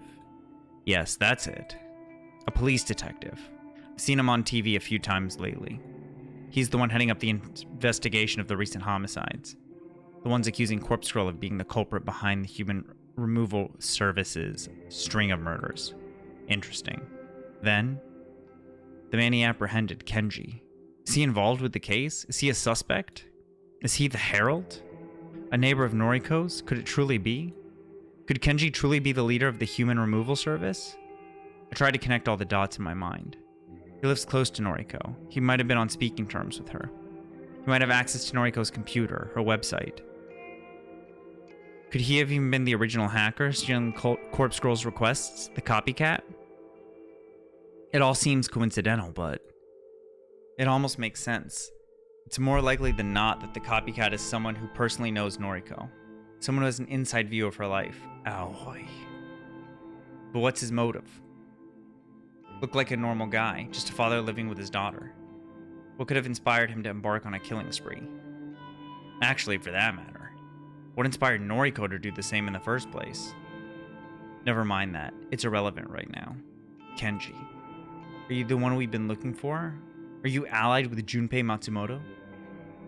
Are you the prophet, the herald, the one capable of standing toe-to-toe with Corpse Girl? Okay, I'm done. I blink a few times and look at Tomoe. She's standing with a pile of clothes neatly nestled in her arms. Can we get going? Yeah. Leaving now is for the best. I want to get home. I want to spend time with my thoughts. There's a lot of new information to sort through.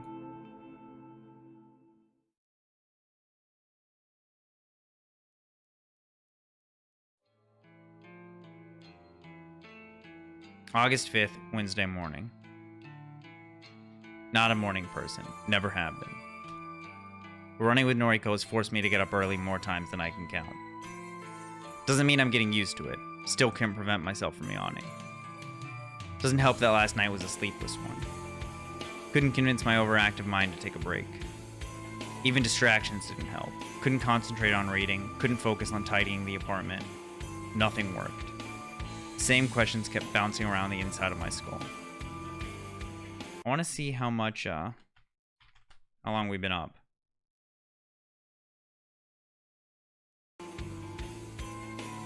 Did it not give me the answer?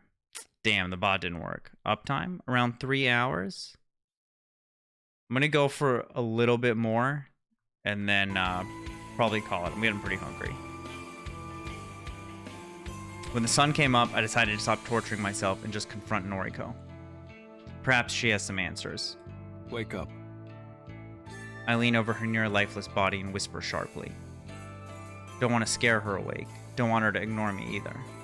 Noriko, wake up. My whisper becomes more of a hiss, and the girl before me begins to stir. She rubs her eyes, a familiar sight thanks to all the times I've woken her up lately. Again, Kojiro? What time is it? Early. Listen, got some questions for you. Give me a break. She sighs, sits up, and reaches for her handbag lying next to her futon. After rummaging through its contents for a few seconds, she curses under her breath. No coffee. Damn, no coffee. No coffee for Noriko. Here. I toss her a silver can of coffee I picked up from a vending machine on the way over. I know the drill by now. Know Noriko well. The can slips through Noriko's slender fingers and comes to rest safely in her lap. Oh, thanks. She cracks open the tab and takes a long sip, effectively draining half the contents in one swig. This is nice. She thoughtfully examines the front of the can, running her fingers along the embossed logo. Glad you like it. Now, questions. Fine, go. You know a guy named Kenji? With a daughter, Momo? Noriko cocks her head to the side as this was the last question she expected to hear from me. Yeah, I know them. They're my neighbors, kind of. They live on the floor below me. That's right. You on speaking terms? More or less. Her eyes dart away from mine. She takes a moment to think. Almost sweet. A nice girl. Kenji... We used to talk, but then... Well, I think he's lost respect for me. Let's leave it at that. Yep. I see. This is weird. How do you know those two? Suppose it can't hurt to tell her. Tomoe probably will if I don't. Went to your apartment yesterday with Tomoe. You did? Had to collect clothes for you. Going upstairs. Yeah, she we lost saw her Kenji shit in get the hall. arrested by the police. Lots of cops. And the detective from TV. Detective? Wait, Kenji got arrested? Why?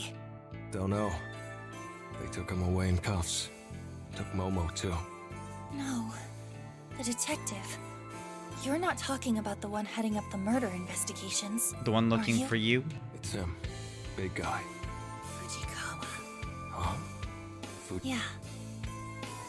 Interesting. I didn't know his name before. Detective Fujikawa.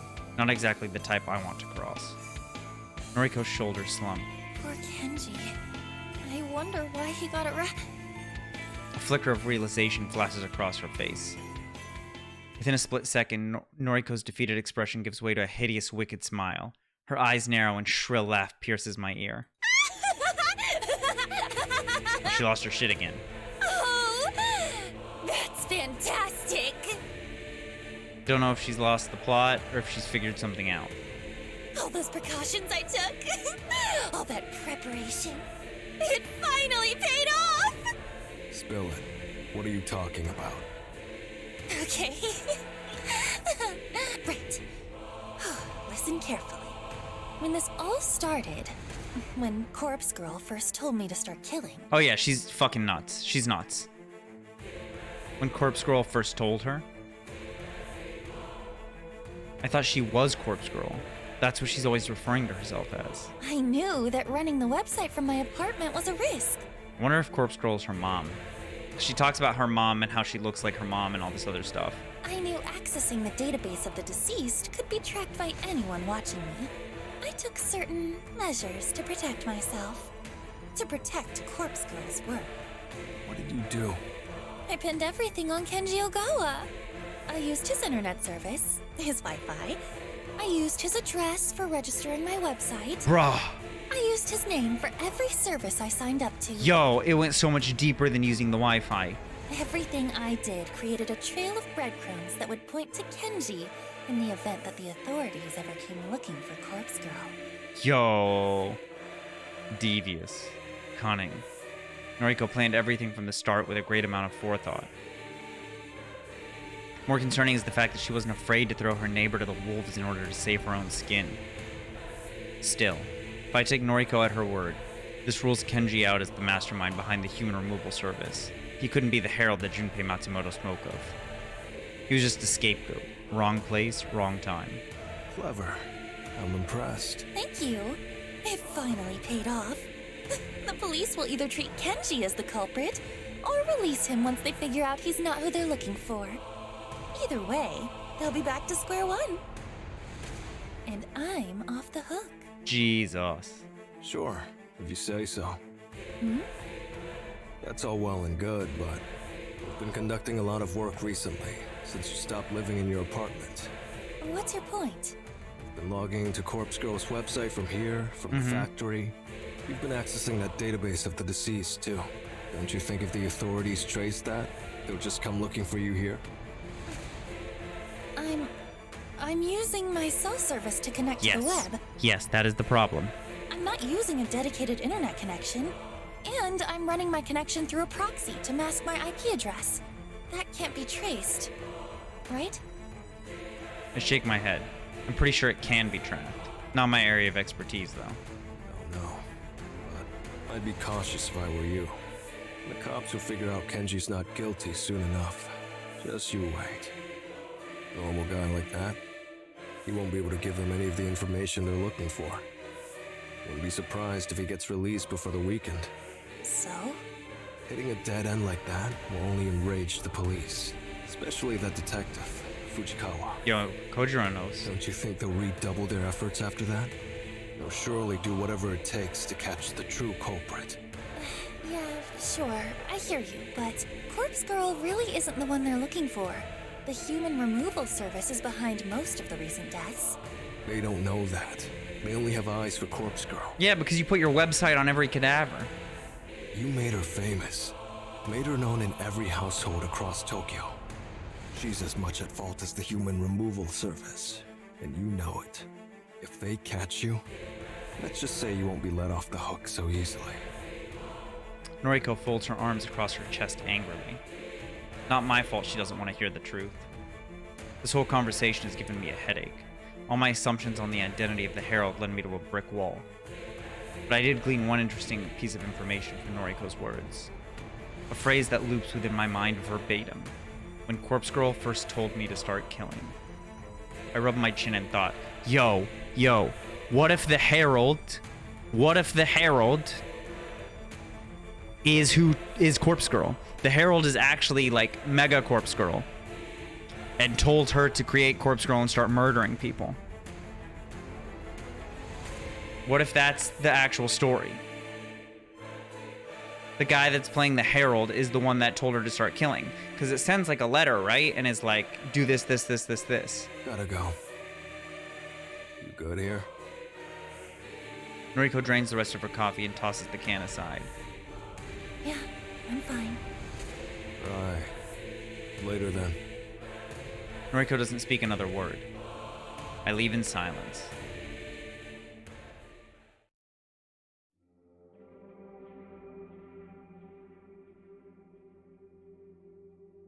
I'm just speculating, Caitlin. There's 2 corpse girls, apparently.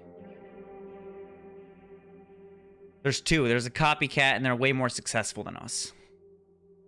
Got a few hours before I need to be at the morgue. Usual night shift. Not a good combination with an early morning. At least there's no deliveries to make today for Noriko or for Corpse Girl. For the best. Tomoe is quitting the business. We won't have a driver. Didn't really think that through when I encouraged her to go with her gut. Oh well, that's on Noriko. She's the brains behind the operation. I'm simply the muscle, like I always tell her. Corpse Girl told Noriko to kill people. That's what she said. That's what Noriko, what Corpse Girl, that's what the person I know as Noriko told me. That begs a follow-up question. If Noriko isn't Corpse Girl, then who is? Is Corpse Girl a person? Someone whispering instructions in Noriko's ear? Has that always been the case? Was I so blindsided by Noriko's ambitions for grandeur that I disregarded the truth behind her words? Is Noriko nothing but a puppet? Too many questions. Doubt Noriko will willingly spell it out for me. Not if she's gone through such lengths to mask the truth for so long. When Corpse Girl first told me to start killing, I can't get the quote out of my head. Too many moving pieces in this puzzle.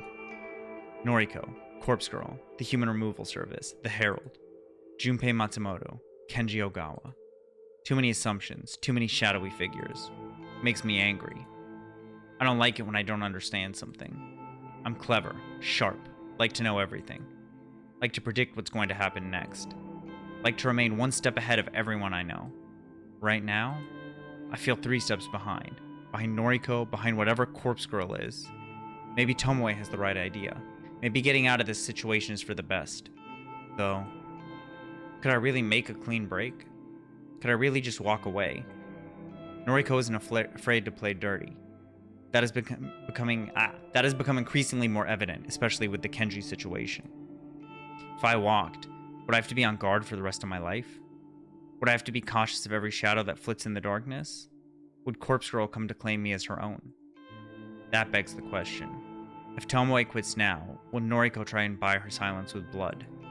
She'll do anything to ensure her name isn't dragged through the dirt. Tomoe knows too much as me. She could compromise Noriko's entire operation if she lets the wrong words slip out in front of the wrong people. Because of that, I have to believe that Noriko won't stand for it. Tomoe's life will be in danger if she quits now. I don't know how, I don't know by what measure Noriko will strike from the shadows. The girl is weak of body, though strong of mind. And her ambitions are steeled by some otherworldly force of will. Noriko won't let Tomoe walk away from this. Speaking the words aloud and hearing the echo throughout my apartment helps me reaffirm the truth. I have to warn Tomoe. I don't know if it's too late. I don't know if she's told Noriko that she'll be quitting. But there's no time to waste.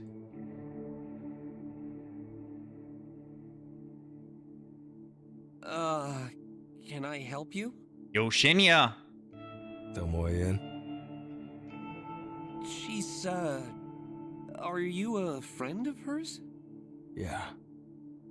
Oh, Shinya, go on, have more confidence. This is an emergency. Really? Hang on, I'll go get her. I wait patiently as the guy, I assume Tomoe's boyfriend, goes to fetch her.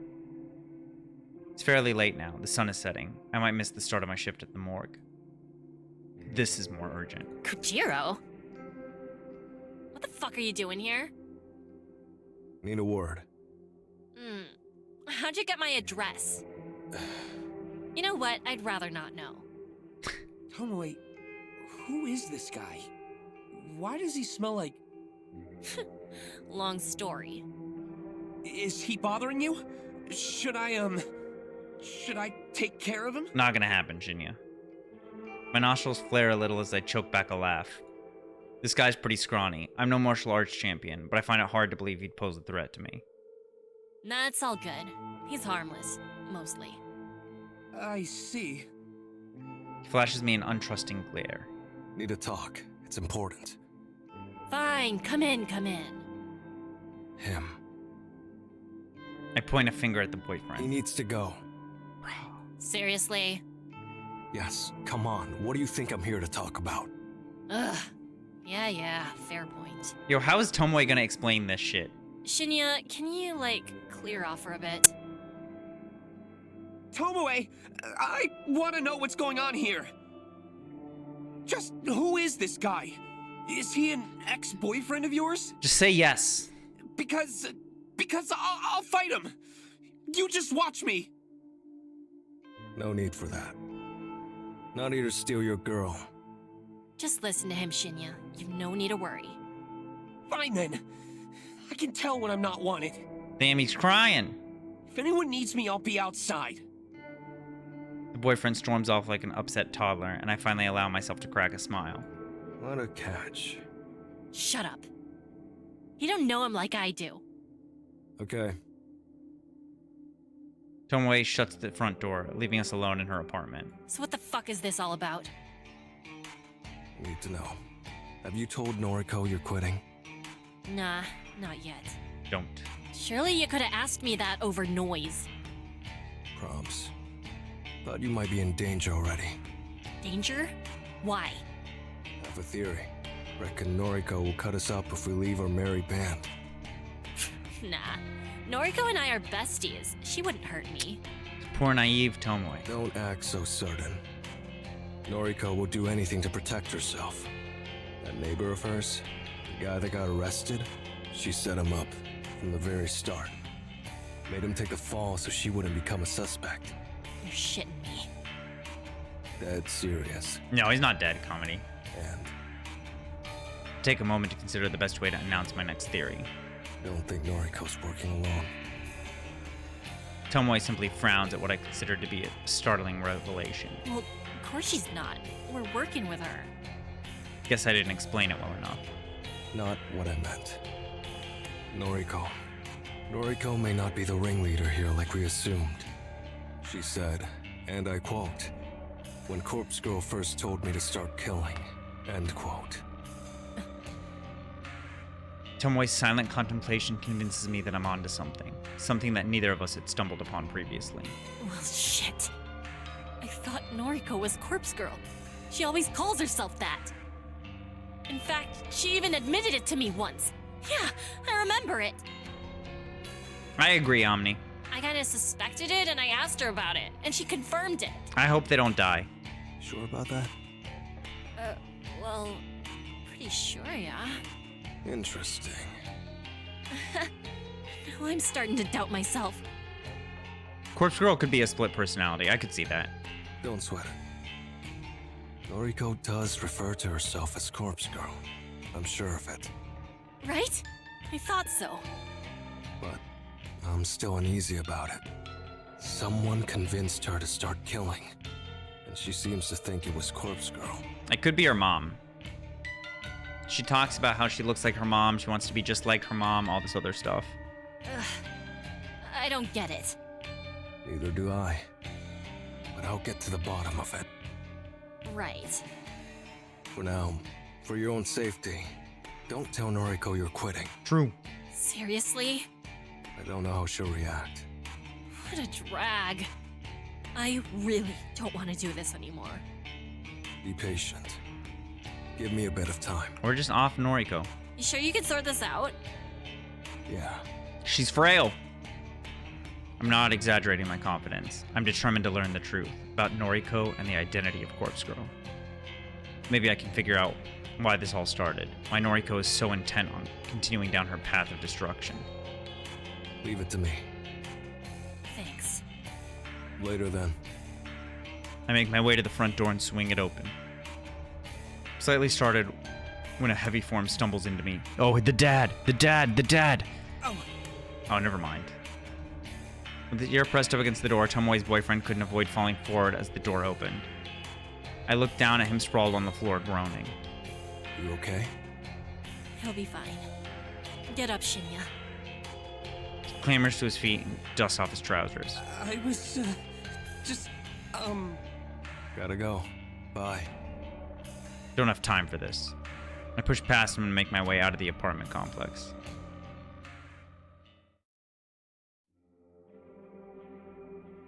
Maybe my late arrival to the morgue is not met by any form of chastisement. The place is empty, devoid of life, nothing out of the ordinary there. Though, something is off. It's too empty. Glancing around the walls of the cold chambers, I immediately notice something suspicious. The majority of the chamber doors aren't sealed shut. Yo, somebody already came and robbed the morgue. They're slightly ajar, as though the last person to access them didn't close them properly. I would never do such a thing. I know to press doors firmly enough that they lock in place. Leaving a cold chamber unsealed is a surefire way to assist in a cadaver's deterioration. And an unsealed chamber allows the odor to decay and to leak into the morgue. Right now I don't smell anything out of the ordinary, meaning these cold chambers are empty. Someone has removed the cadavers that were stored inside. Bro, fuck. I keep saying I want to go eat, but I want to keep playing this. Yo, I'm gonna eat a gummy. Give me a second. There's none. There's literally no security.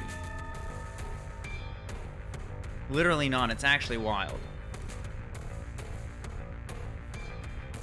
No way Noriko did. She's too frail. This place was full to the brim just a day ago. There wasn't a single empty cold chamber. Now, cursory glance shows that a good 90% of the cold chambers are unsealed. Fuck. My initial sense of uncertainty gives way to panic. It could be the other dude that saw him stealing bodies, remember? No, the boyfriend that he beat up. I jog towards the left wall of chambers and start pulling the sliding trays out one by one. Empty, empty, empty. One after the other. Each chamber is devoid of its macabre contents. Even the HRPs have been removed. Shit. I come across one cold chamber that is still sealed. I press the release button as I pull the handle forward. The familiar hiss of cold air escaping from the hollow space is little to allay my fears. Yo, what if it's him? What if the corpse looks like him? I slide the tray out and sigh. Empty. It would seem that even the properly closed chambers have been evacuated. Oh, fuck, shit. I dash to the opposite wall. The roll of cold chambers store bodies not due for cremation. The row that Noriko isn't allowed to access. But just like the other wall, every chamber is empty. Yo! Doors ajar, unsealed, empty. I thoroughly check each and every one. No luck. I trudge toward the computer at the far wall. Logging into the inventory, I scan through the list of recent arrivals and departures. No bodies came in today, unusual, but not in itself cause for concern. More importantly, no bodies have been checked off as removed from the premises. Each and every body that has disappeared from this place has not been accounted for. The correct protocols have not been adhered to. I can only draw one conclusion. The morgue has been robbed.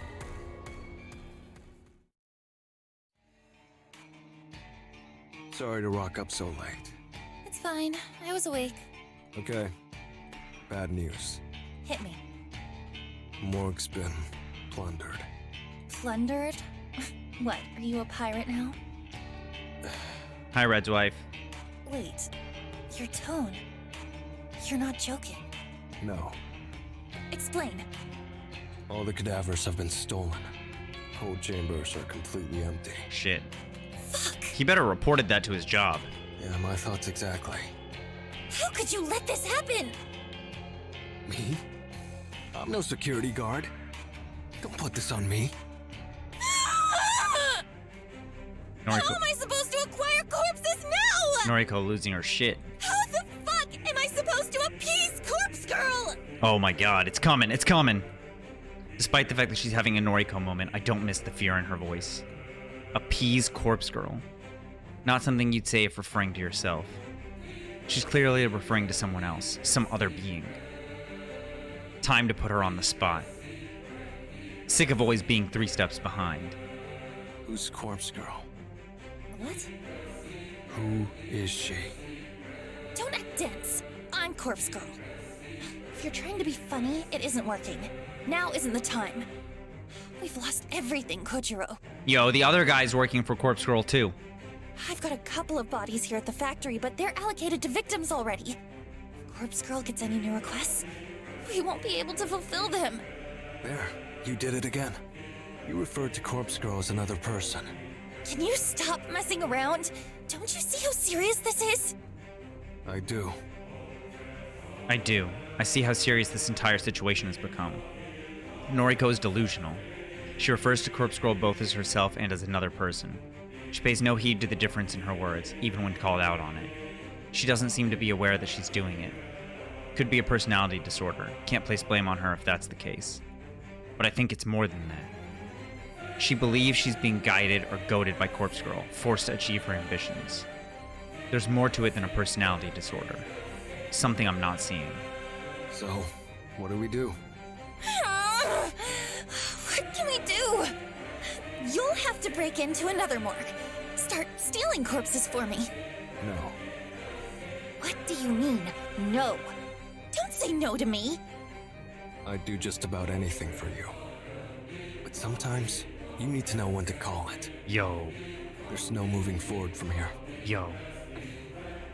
You can't give up, Kojiro. We've come so far. Somebody stole the cadavers from the morgue. From my morgue. Somebody who knows what I'm involved in. The boyfriend. It wasn't an attempt to stop what we're doing. What do you mean? It was a message. Whoever did it wanted to prove that they are more powerful than we are.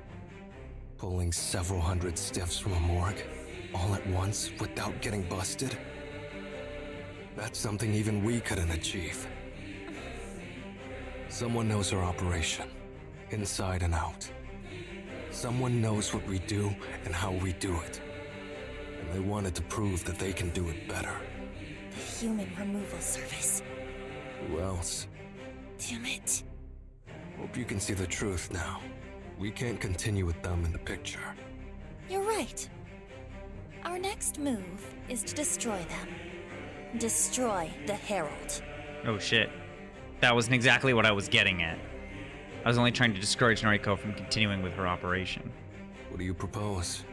You said you'd do nearly anything for me, right? More or less. Then... Kill the Herald. Hunt down Junpei Matsumoto. Again.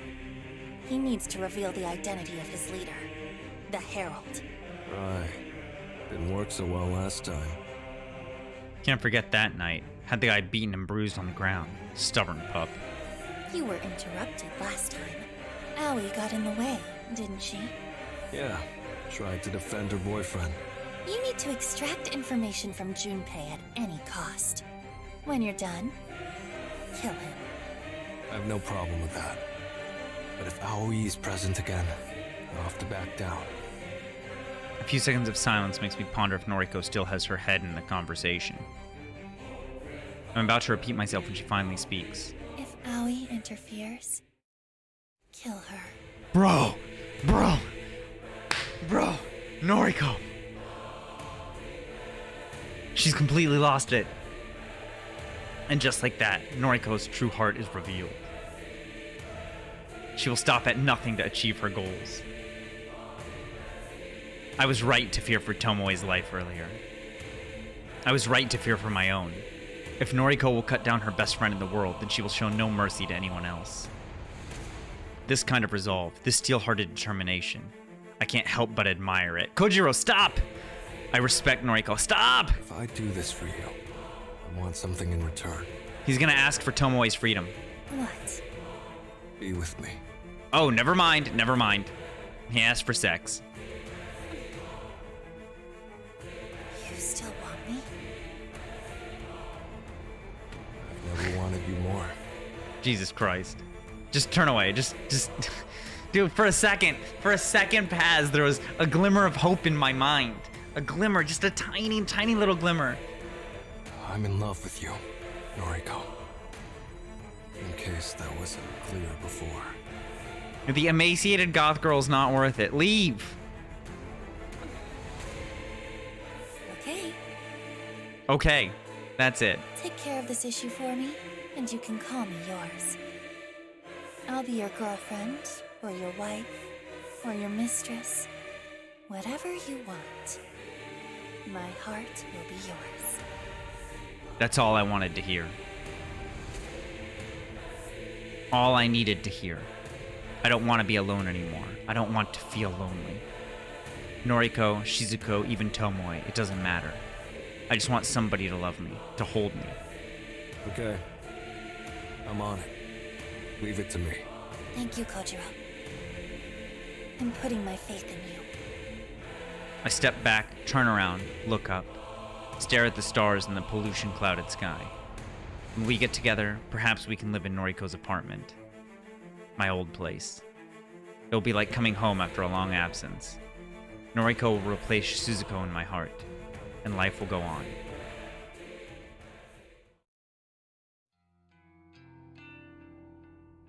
August 6th, Thursday afternoon. It's the same stakeout as last time. Junpei Matsumoto, in his infinite wisdom, posted on Noise about visiting the maid cafe today. Don't know why he doesn't set his profile to private, especially after I followed him home last time. But I won't be following him again today. I'll confront him inside the maid cafe, a place where Aoi is unlikely to be, since she quit the job a while ago. Although, did she really quit? If memory serves, she was dressed like a maid last time I encountered her. It's not that I have qualms about killing her. In fact, I'm not even bothered that Noriko's okay with ordering her death. I'm just thinking about the future. When Noriko and I marry, we'll want friends and family to attend the wedding. Noriko will need bridesmaids, a maid of honor. Aoi will be perfect for one of those roles. By sparing her life now, I can kick off my new life with Noriko on a high note. You know what? That's true, that's true. I'm gonna call it here. I'm gonna quick save and I'm gonna save. This is a good place to stop. I need some food pretty badly. Let's go to the main menu.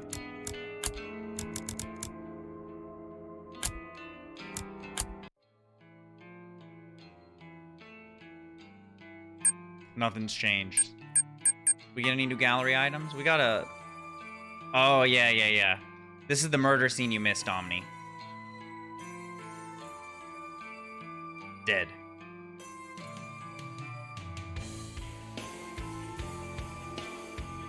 But, dude, it's getting pretty good. I'm down to do tomorrow if people are around. I can't stream Thursday until the tournament. Like, I'm not going to be able to stream during the day. So I was thinking I would do tomorrow, take Thursday off, and then figure it out from there. So I'm probably going to do tomorrow at around the same time, at around 4. Or, 2, sorry. Dude, this visual novel is sick.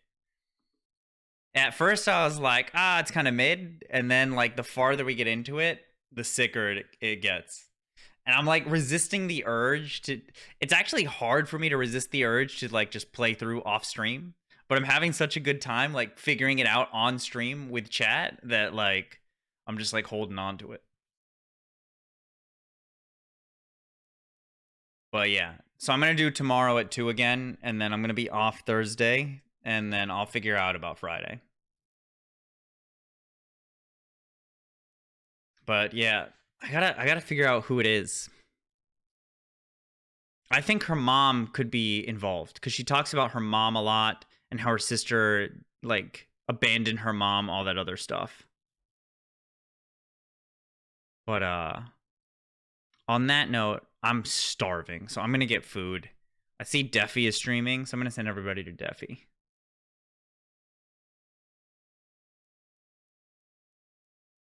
And then I'll be streaming tomorrow at 2. Just going through some more, see how far we can get. But yeah, I'll catch you guys later. See ya.